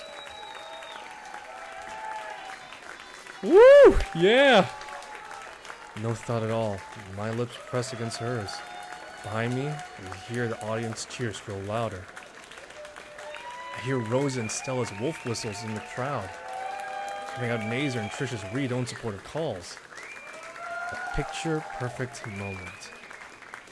Missing one thing. Extend an arm out towards Naomi, who I know is suffering a rectal Ragnarok by now, raising one finger in particular. There. Picture perfect.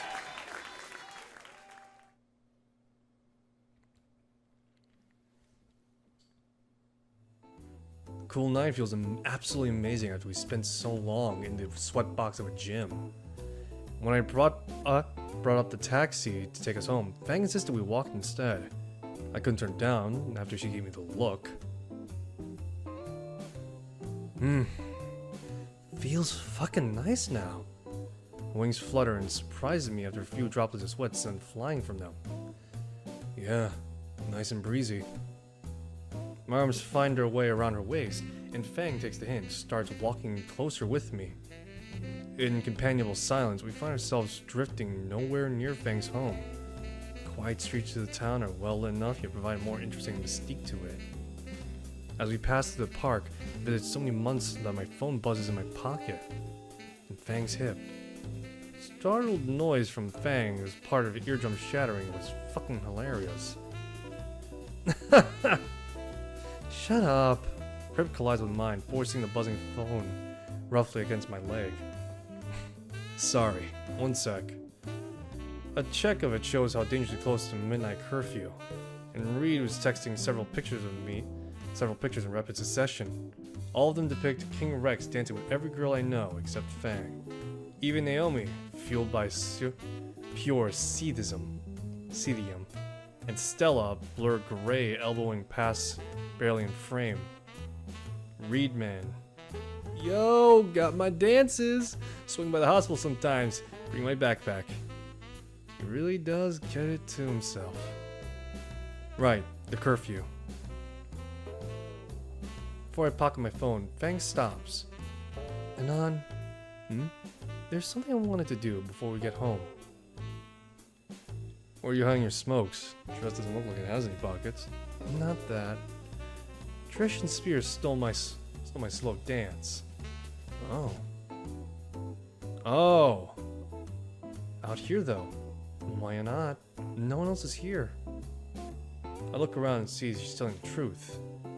Well, okay, before I ask for any music requests, Fang yanks my phone out of my hands and starts looking for one online. Music is tiny and tinny coming out of my phone's ratty speakers. Okay, just as I saw you with Trish. Wait, do you not know how to slow dance? I can improvise? I chuckle and my hands find its place on her hips and take her other. Alright, I think she said like this. I explained Trish's instructions to Fang as we slowly move with barely audible rhythm. Between the too quiet music and constant foot stomping from Fang and my own idiocy giving bad instructions, we find ourselves in close embrace in the streetlights, and now swaying along with each other's loving company.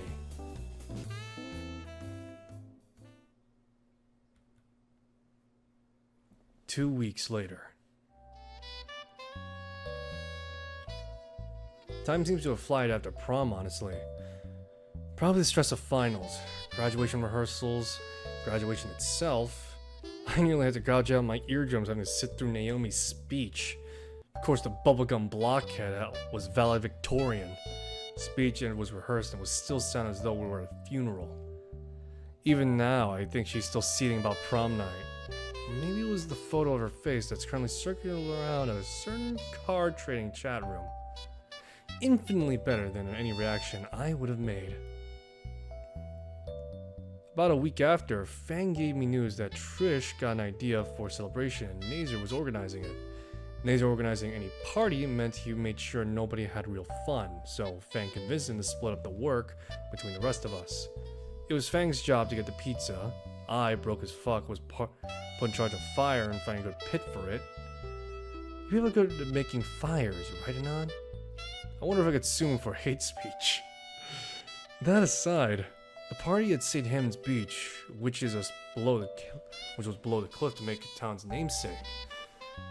The sun was already set and we already got there. Starry sky illuminating the whole place in pale blue. I got to the site a bit earlier and set up the impressive fire pit with meticulous setting stone around it and logs heading in the ideal tower for our overnight blaze. Everything is ready, so where is everyone? We agreed to meet at 7, right? As I reach for my pocket, a van chugs onto the sand from the distance, stops right in front of me, and Trish flies out the side of the door, gasping for air.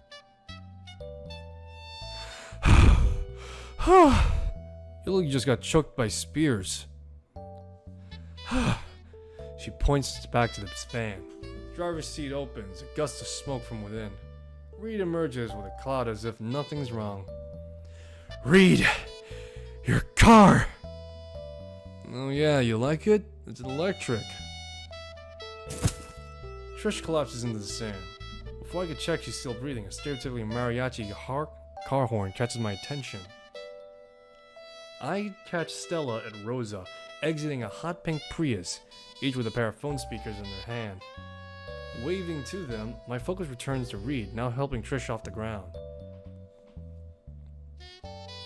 Diverting my attention back to the masterpiece of a fire pit, the realization slowly dawned on me I have nothing to start a fire with. Need a light, amigo?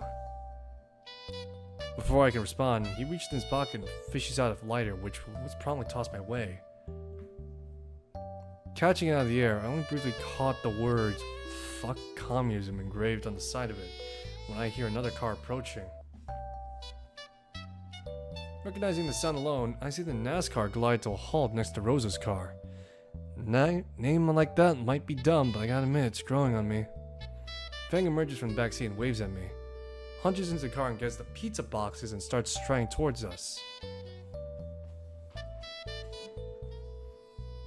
Come on, babe, please. You know she didn't do it on purpose.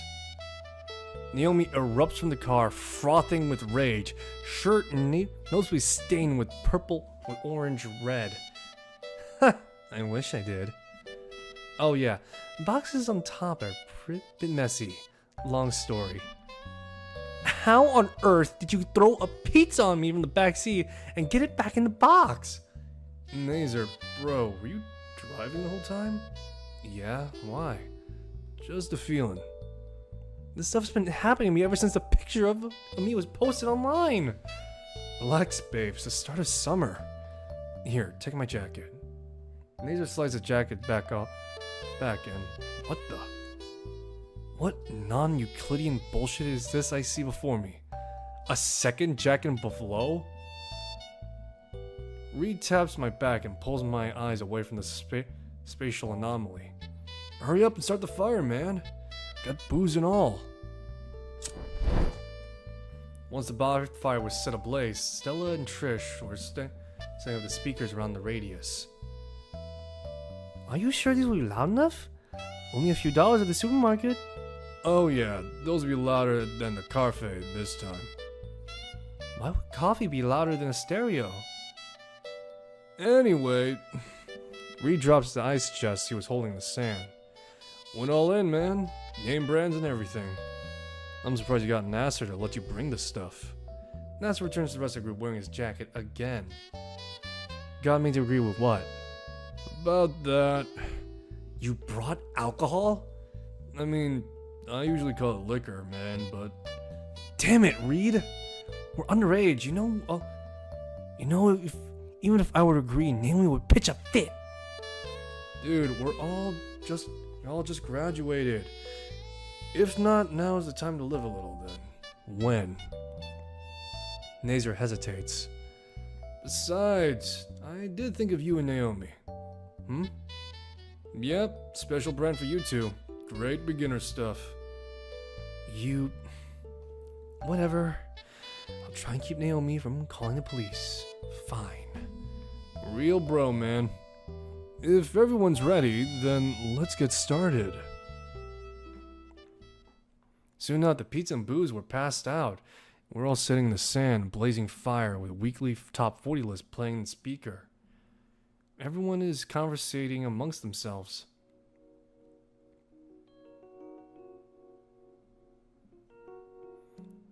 Are totally in. Come on, you'll be great in it. No fucking way that's real. Beach maid, you sneaking Reed's stash again? And another thing, her song isn't that good. Why is it us who gets the short end of the stick? I mean, I liked it. You said that 12 times already. You know, I'm something of a gardener myself. Oh, really? You should have joined the gardening club back at school. We had the loveliest little poppy bed. Poppies, you say? The coincidences just keep piling up, don't they? And the robots are powered by their blood. Super cool, right? Alright, so it's talking to me. Forgot why I was zoning out a bit. Yeah, sure. Great, I'll get my copy and go watch at your place sometime.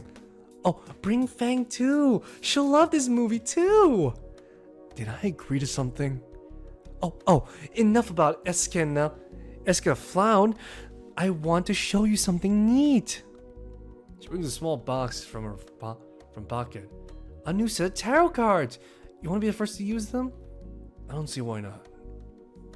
Stella shifts and crisscrosses positions, fans them out, and for me to pick from them. I pull one out and turn it over. The lovers? The illustration depicts a human and pterosaur embrace. I raise an eyebrow at Stella. What's that look for? Oh, come on. You know, the heart of the cards and all that. Go ahead, keep that one. I sigh and tuck it into my jacket pocket. You did that on purpose, didn't you? Stella's not so innocent smile tells me that all I need to know. I think it's so cute. I think it's so cute. Rosa and Reed are apparently finishing their botanical conversation when listening on Stella's entire fortune. Oh, do me next, man. Maybe later, Reed. Reed deflates a bit, and my attention returns to the inebriated couple behind him. What did you give them, Nazer, that get them wasted? Reed glances behind him before throwing his head back in laughter. Ha! Little party trick, bro.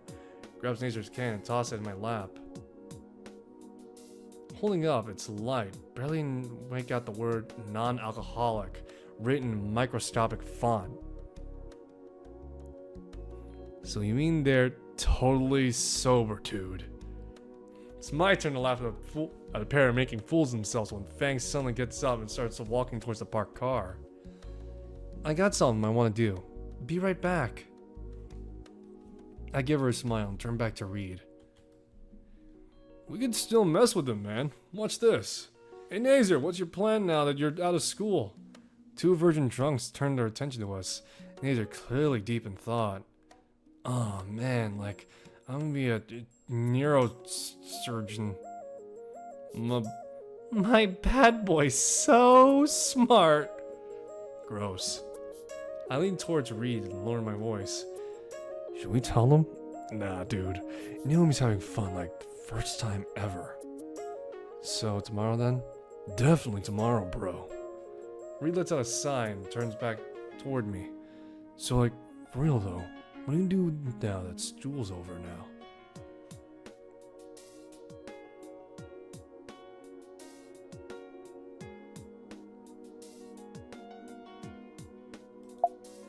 Well, Spears convinced me to send out a couple of applications letters for college.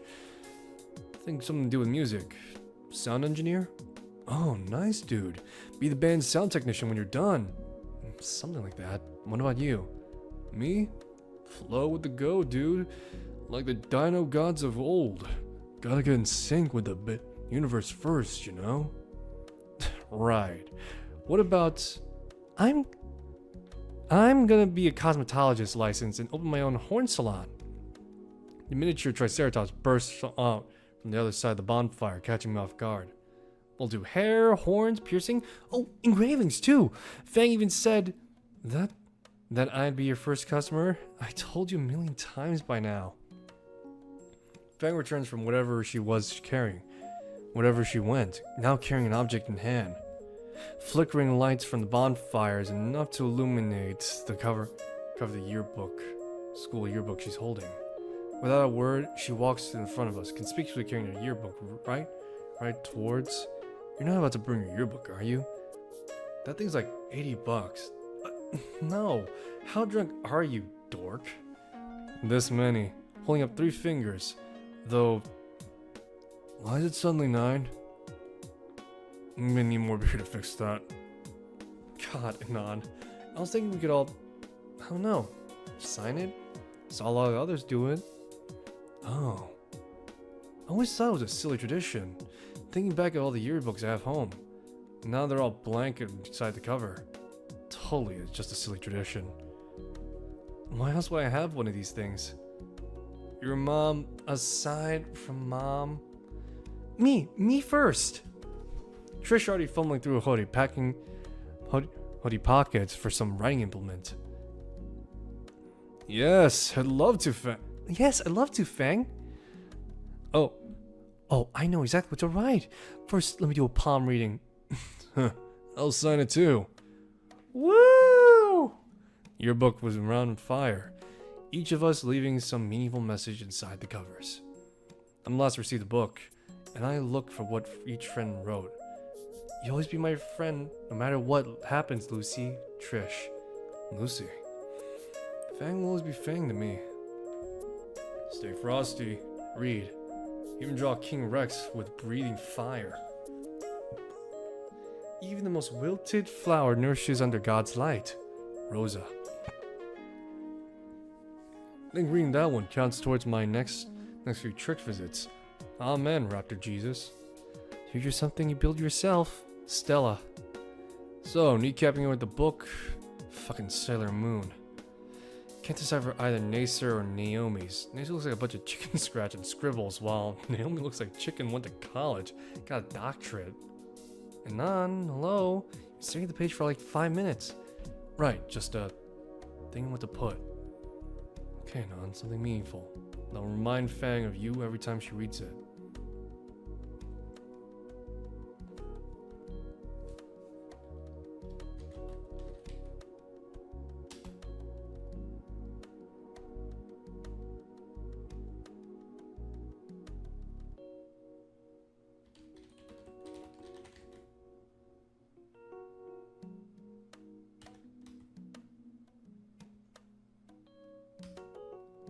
Perfect. I hand the yearbook to Fang. She skims the page and shakes her head. Really, Anon? You're such a dweeb. It's very fitting, if you ask me. As the night draws on and the temperature falls, we grow more closer to the fire. My fingers find themselves interlocked with Fang's, and her wings drape over my shoulder as a natural blanket. Can't help but smile as we slowly drift off to sleep around the campfire. I'm gonna regret the hangover tomorrow, but right now I want to enjoy my night with my friends.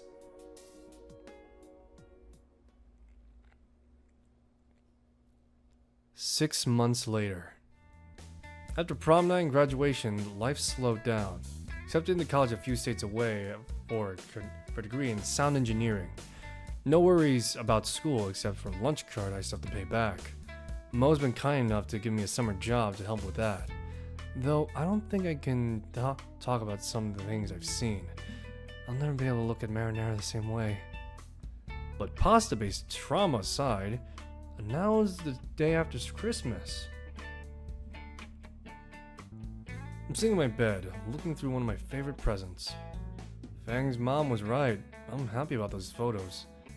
As I look through the scrapbook spread across my lap, I can't help but reminisce about the best years of my life. I can't help but contain my laughter, but Fang looks ridiculously cute, curled up beside me in my bed. Curled up around my pillow, suckling on her thumb. I enjoyed the scrapbook, enjoying the memories I share with my friends. And to think, I wanted to stay a loner when I first got here. Beep boop beep. Vroom. The loud noise from Trisha's present makes Fang bolt straight up. Sends me tumbling to read the present. The Metal Gear Ray-Bum Mark II bumps against my face, turns and continues to eat the crumbs of my new carpet. Even from the floor, I can say that both were very thoughtful gifts. Reed was right, the carpet really helped tie the room together. None. You here? On the floor. Fang's face appeared over the edge of my bed. Why are you on the floor? Yoga. Right. I sit up from the floor and shiver. Volcano Bluffs may not get snow, but the cold air in the ocean definitely makes this town cold as shit. Crawl on my bed, trying to find a spot I warm up. Fang, you stole my warm spot. In fact, you've taken up the entire bed. Wings are spread wide and all my blankets have been piled over her. Mine? Come on, you gonna let your boyfriend freeze? Yes. Oh, that's just cold of you. She groans at my pun, but acquiesces, opening the blanket and shuffling over. Hurry up, you're letting the warm escape. I slide into the blanket next to her. My arms automatically wrap around Fang's waist and drawing her against my chest. Her beak rubs against me as she hums. Cuddles. Best way to spend a cold day. Damn right. I chuckle and reach for the scrapbook. Looking at that again? Yeah. Her face glows a soft pink in embarrassment. Aw, someone's embarrassed. And someone's about to be on the floor again. Vroom. Beep beep. I think Martu likes the company. Always so grouchy in the morning. I laugh as her elbow digs into my chest. Fang crawls atop of me and put all her weight on my lungs. I can only laugh more. Not like Fang can do what the staircase could. Stop. Cuddles now, scrapbook later. Alright. Cuddles it is. She squeals when I roll us over to the side, bringing us face to face. I feel my own face glow as warm as hers, but I also have the same smile as her too. I place a chaste kiss at the end of her snoot, eliciting a giggle from Fang. What did I say about that? About what? Kissing that. Gonna need to be more specific. Kissing my nose? Oh, you mean this? Kiss her snoot again. Stop messing with the snoot. Fuck. Made you say it. Fucking insufferable. Kiss this dude one final time and get an elbow as my reward. Insufferable. I snatch a scrapbook at last. Fang groans and hides her face in my chest. Why do you like that thing so much? Because your mom was right. Fang groans again. Come on, there's some embarrassing pictures of me in here too. Like you making out with an anime girl again? Okay, not that embarrassing. I turn on my back and Fang adjusts herself to lean on my shoulder. The rest of our morning spent cuddling in my bed. Going through the scrapbook together.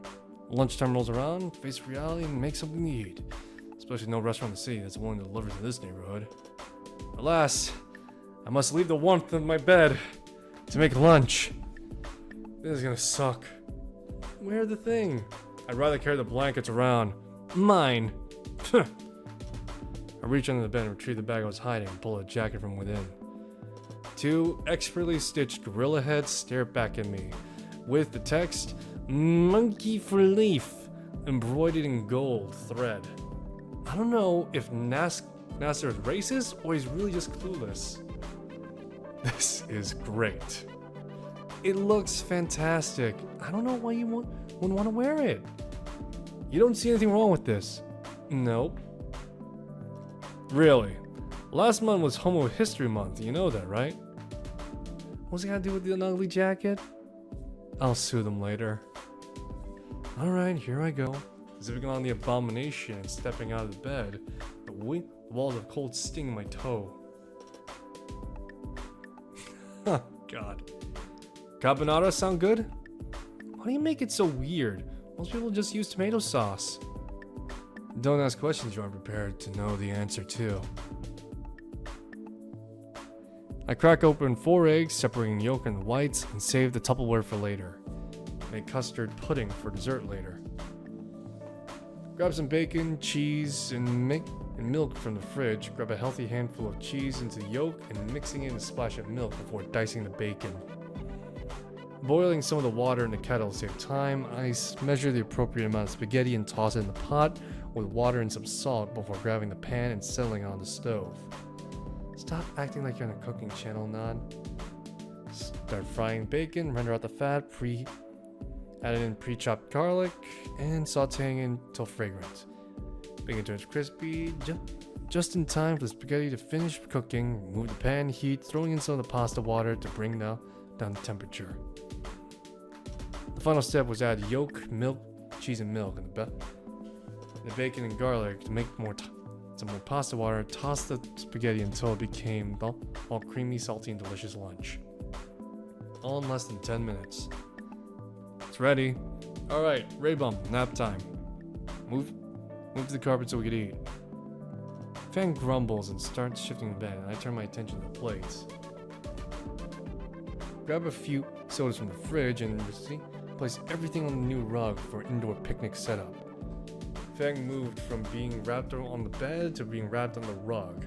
He's laying on her stomach, feet wagging back and forth with a pair of plush green dino slippers. Better hurry. In this weather, they'll get cold in minutes. Then again, the computer's right there. Could always try running a Snoot coin miner. That sounds like Sounds like it only worked once. True. We both start eating the pasta. While I take the classic approach of slurping noodles, Fang was just harder time resorting to twisting the fork and eating the whole clump at once. You plan on enjoying any? It's good. Like the cheese. Why, thank you. Eventually, lunch is reduced to greasy plates and crushed soda cans. Fang moves her trash aside and rests in my arms. Oh, just remembered. Something else for you. Another Christmas present? You'll see. Take my phone from my pocket and lay it face up on the carpet. Your phone. Hold on. From under the bed, Rainbow Mark 1 hums to life and instinctively makes a beeline for the phone. Struggles a bit to the small package strapped around his packet like a pack mule. Fang raises her arm and after it bumps and let it pass.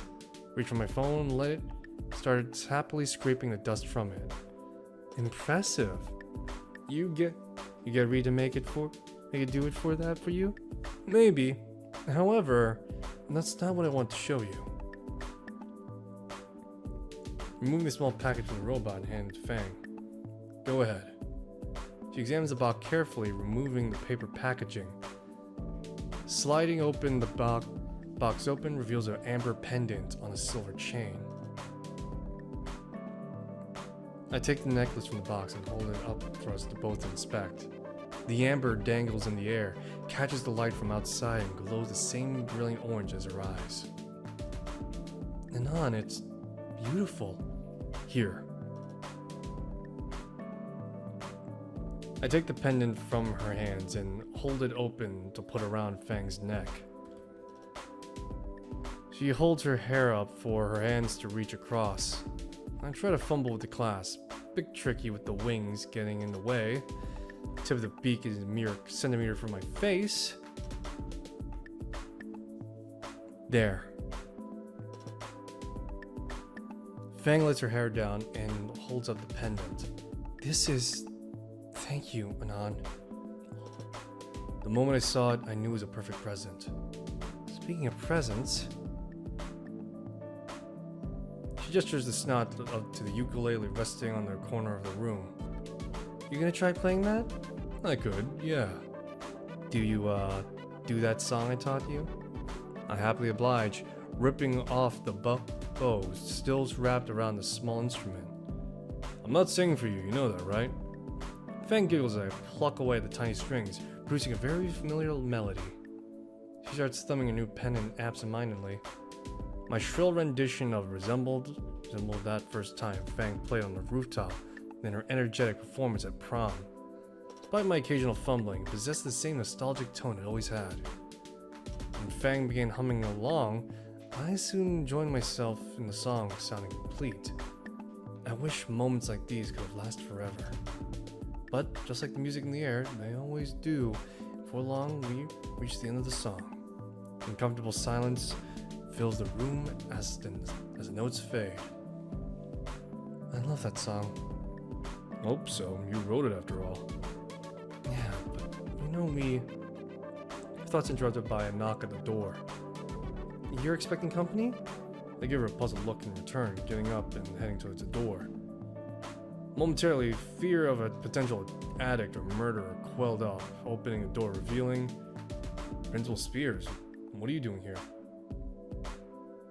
Our ex-principal squeezed through the narrow hallway, holding a delicately wrapped gift in his hands. Anon, I trust you had a good Christmas. Normally I wouldn't visit a former student like this, but I intend to make light of my offering during the school year. He extends a gift towards me, and I cautiously accept, beginning to open the wrapping paper. Inside is a set of anime I've never seen before. Ryoni no Kenshi. As I said, I'm always open to giving some quality anime suggestions. I think you'll find this quite enjoyable. Thank you, Principal Spears. Spears gives a fatherly smile as I shake his hand. Hope you and Fang enjoy your holidays. Thanks, and I've had fun exchanging gifts with my friends. I can see you're wearing a new jacket now. He stares with a certain thinly veiled disgust creeping on his face. I know, I get we live in a post-structural world and all. But come on, have a little pride in yourself. Fang's strokes keep laughter in behind me. It's not cool, Mr. Spears. Taking Monkey back. If you say so. At any rate, I shouldn't keep you too long. You sure? I left over lunch if you want to stick around a bit. Appreciate the offer, but my own plans will lunch with my family. Alright? Thanks again for stopping by. Had to do this at least once before you leave next month. Be seeing you, Fang. Fang throws a hand wave back at him. Spears clambers out of the door and shuts it behind him, leaving just Fang and I in the room again. That's right. You're leaving next month. Fang curls in the blanket. Yeah.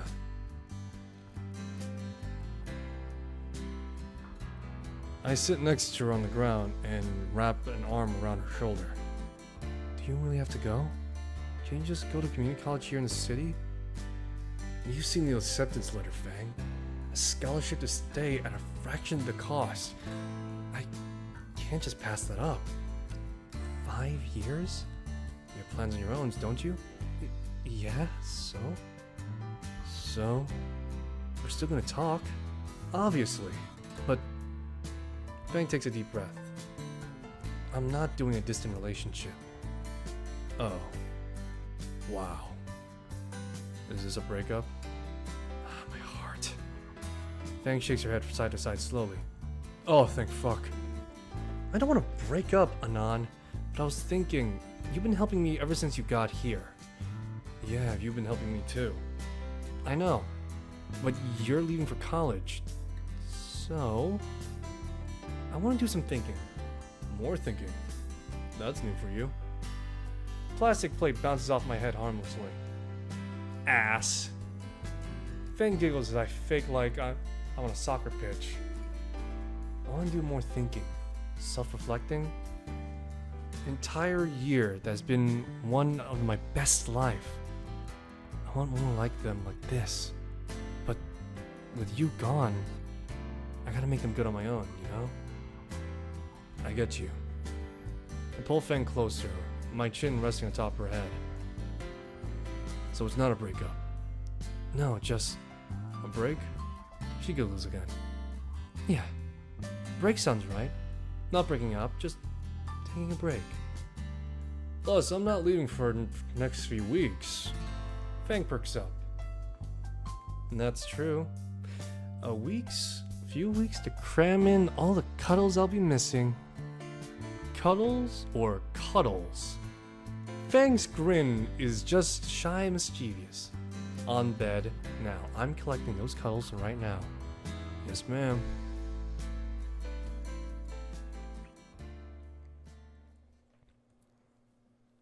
Five years later. July 17th. Year 201 M2025 BC. Locarda Bluffs. Weather condition, hot as tits. Evening sun is boiling hot, and I'm reminded of one of the myriad reasons why I loathe living here. Sweat dripping in my eyes makes it difficult to see anything 5 feet in front of me. Like a runt of a tree planted the sidewalk, I swerve to avoid. The air is hot and humid, and I can feel my body growing heavier as I grow closer. Can't determine if that's the sweat soaking my clothes or wild trepidation inside me. It's been 5 years since I've seen anyone. I've kept in touch with all of them, but to see them again in person? Sounds like that reached me first. Chatter people milling about. Bro, it's been too long. It's only 5 years. I can make out the building now. Use my sleeve to my shirt to wipe my sweat from my eyes and brow. My name written over the arch of the entrance. Volcano High. Still perfect setting for a horror game. Or a shitty wad. The attempt to humor myself just made me feel more anxious. Check my phone, I'm 30 minutes early. Wonderful. Moving towards the entrance, only see all these steps occupied by 20-somethings waiting. Yo, this the line? Anon? A hobo raptor at the top of his steps that pulls his oversized shades back down to peer at me. Hey, Anon, what's up, dude?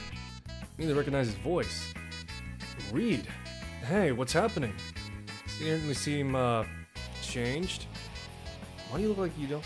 Why do you look like... I don't want to sound rude or anything, but... You look homeless, Reed.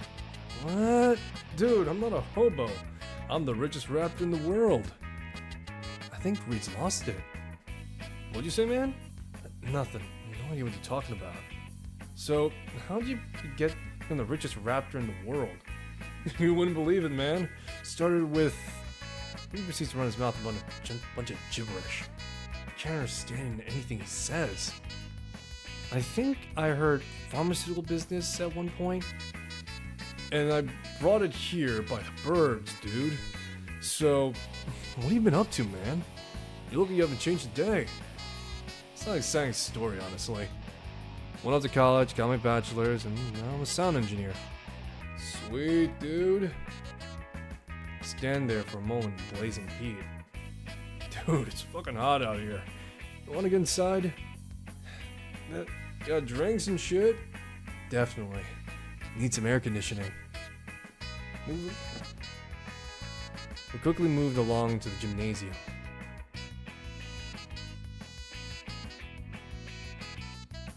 Man, hasn't changed. Takes me back. Yeah, takes me back too, man. Hold on, you signed in yet? No, didn't know I had to. We judges the sign-in table. Clerk is crouched behind the table, sorting through a box. Wrote in my John Hancock. The person behind me stands up. My nose is assaulted by a fair amount of perfumes that cost more than a year's salary. Oh, Anon, you made it! Yeah, I did. Life treating you well? Oh, yes. Last year I moved in with my dear Kanyasaurus. Fuck is the world anymore? Real shame about his last presidential run. Oh, shame about his last presidential run. Oh, he got over it. There's always 2028. Presidential Yeezys shall rise again, he says. What the fuck? Reminds me, you seen Nacer's college posts? Got top marks on his exam. No, I lost touch with him 3 years ago. Oh, work then? Haven't been working, staying at home looking after the kids. Sounds like I got a good deal going on. Turn around and see a short line form behind me. Sorry to keep you so long. I'll get out of here. Thanks for catching up, Anon. When I'm done here, we can chat more. We rejoined Reed and entered the gymnasium together. The setup was rather similar to the prom night all those years ago, albeit without the foreign decor. Young men and women mingle with small drinks and party foods across the floor. Man, those look good! Come over here. I'll get you a drink on me. Follow me over to the minibar. Trish setting up one of the seats, huddled over empty glass. Rosa pouring over a few other drunkards when she spots us approach. Oh, Anon! It's great to see you after all this time. Please, sit and talk a while. Trish, glad we found you here. She looks up from sulking, her face lines up the side of us. Anon, it's been years. Trish, Rosa, glad we found you here. Come on, man, we've been texting this whole time. Reed flashes 2 fingers at the barkeeper, who has a few glasses. Yeah, good to see you too. Why are you gloomy over there? She's been telling me how it's the end of her world. It's nothing that serious, workplace drama. What, your employees raise another beef for the concept of horn piercing again? No, this time with engraving tools. They're telling me people would rather go with dentists than the drills we use. And mostly with my designs for hollowed out horns. Rosa instinctively rubs her own horn. Hollow. Of course, I'm gonna leave contact with the sculptor and figure out how to make them whistle in the wind. Reed leans in and whispers in my ear. One design sounds like Road Warrior. I shudder at the image. Don't knock until you try it. My satisfaction rate is clean 100%. The only problem is getting people willing to try it. Sounds like a lot more risk there, yeah. It's not that bloody. I only hire the best. Bloody? What? Never had piercings done before? Same thing. Reed shakes his head. Anything more regular piercings is an abomination before our Lord. Finish my drink and Reed downs one of his shots before tossing $1 at the counter. I look to see one person I'm anxious and excited to talk with all this approaching again. Fang, you're here. What? Damn it, Anon. Stop calling me that. Isn't the name Lucy used back in the senior year? Yeah, I think it was. Come on, you'll always be Fang to me. Lucy covers her eyes with her hands. You haven't changed one bit, I swear.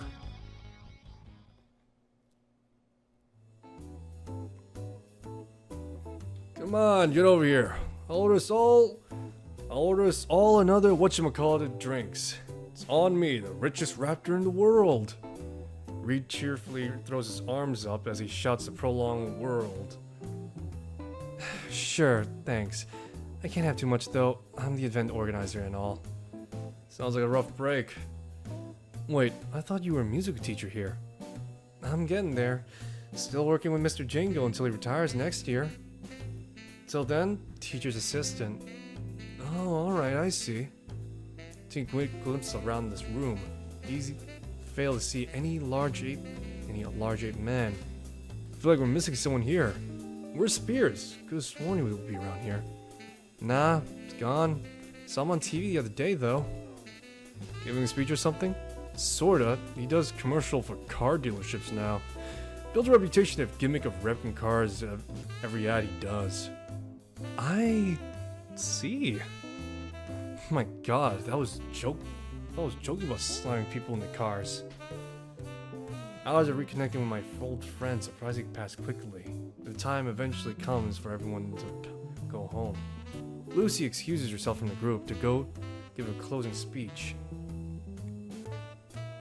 She goes up on stage, tests the microphone, and get everyone's attention. Alright everyone, it's been a wonderful night. You don't have to go home, but you can't stay here. Please find your designated drivers or call the taxi driver. We're locking the doors at 3. She puts the mic back on the stand and jumps off stage. Reed pats my shoulder. You got a ride home, man? I can walk, but thanks. Lucy returns to the minibar where Rosa is waiting with the last of the alcohol. There it is. Alright, great seeing you guys. I'll bounce. We should all meet again for lunch sometime.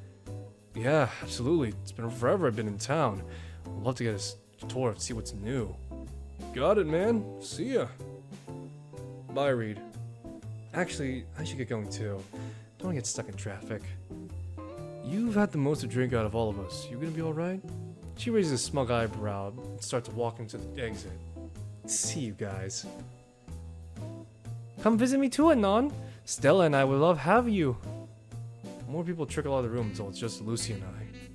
Naomi gives a thumbs up to Lucy, though, through the door to signal that everyone has left. Thanks, Naomi. Couldn't organize this without you. Oh, don't worry. It was just nice to act like class representative again. The plastic Persimmon waves and lets the door swing closed with an echoing clang. So, just the two of us. Damn you, Anon, and damn you, Bill Withers. Still got it. Yeah. Lucy holds up a plastic bag with clinks that Reed shakes. I'm gonna offer you the last 3 of these, but... Hey now, let's not have those go to waste. Her smug grin and laugh says enough. Rooftop. Now.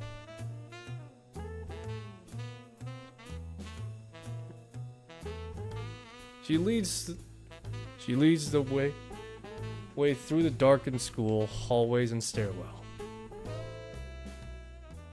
And picture the old posters of my time along the walls. Finally replaced the door. And the fence, it looks like, too. Doors booted open, the dark air has cooled down. Something now breathable. turns the ladder on the side of the stair enclosure and climb up. Lucy hands me the bag and makes her own ascent. From our new vantage point, we could see all the town lit up. With all the stars above and no moon, I would say this view is picturesque.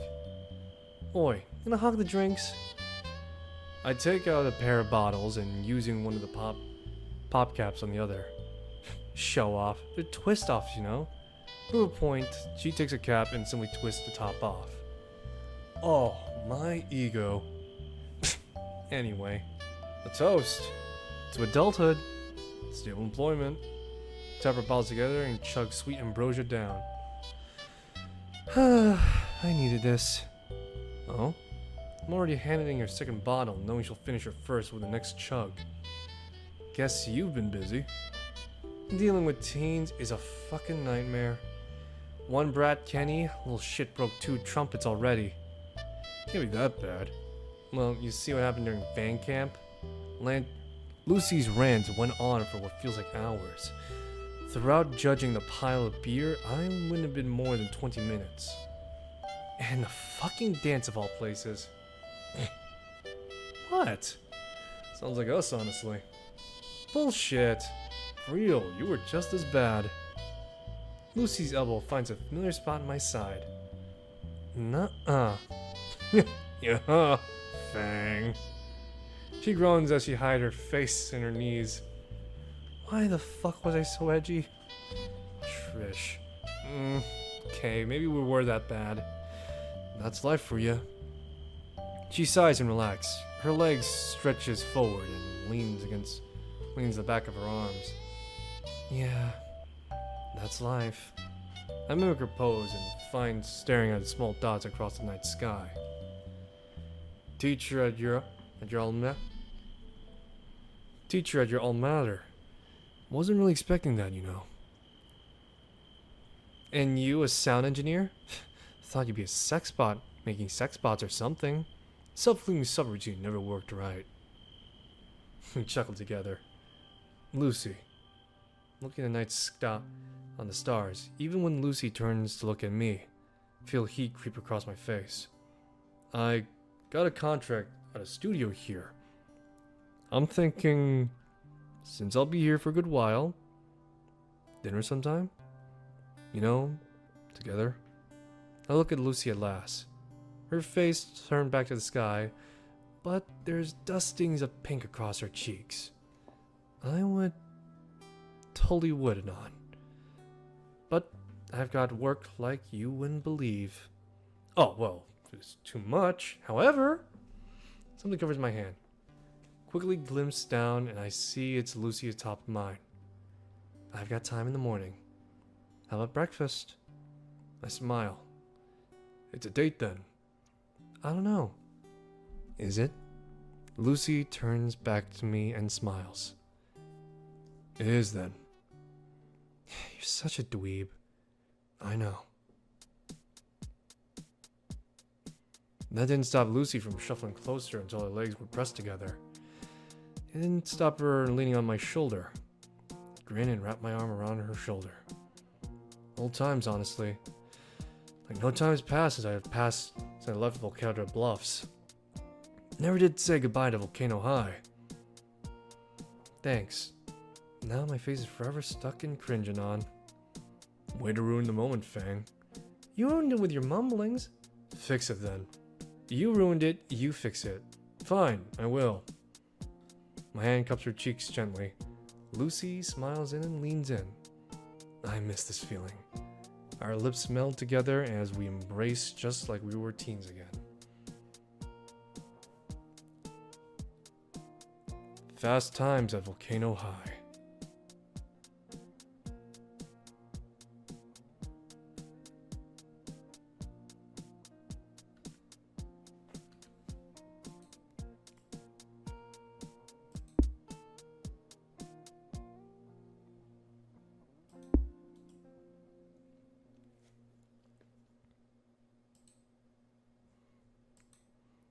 Alrighty. Well, that's the end of that, I suppose. Hope you enjoyed this recording, because I know I sure did.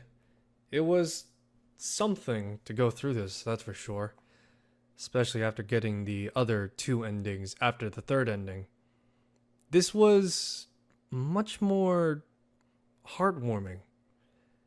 If the third ending was realistic in the sense that time has changed and scars aren't easily healed, this one feels like actual acceptance and moving on.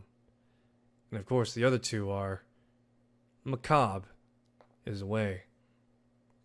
All things considered, despite the fact there are 4 endings, everything seems perfectly balanced, as all things should be, with the fact that there's 2 bad endings and 2 good ones, with the last one being the penultimate one and the one that feels good for the soul. Thanks for stopping by. I'll see you next one. Take care of yourselves. I'll see you soon. Bye-bye.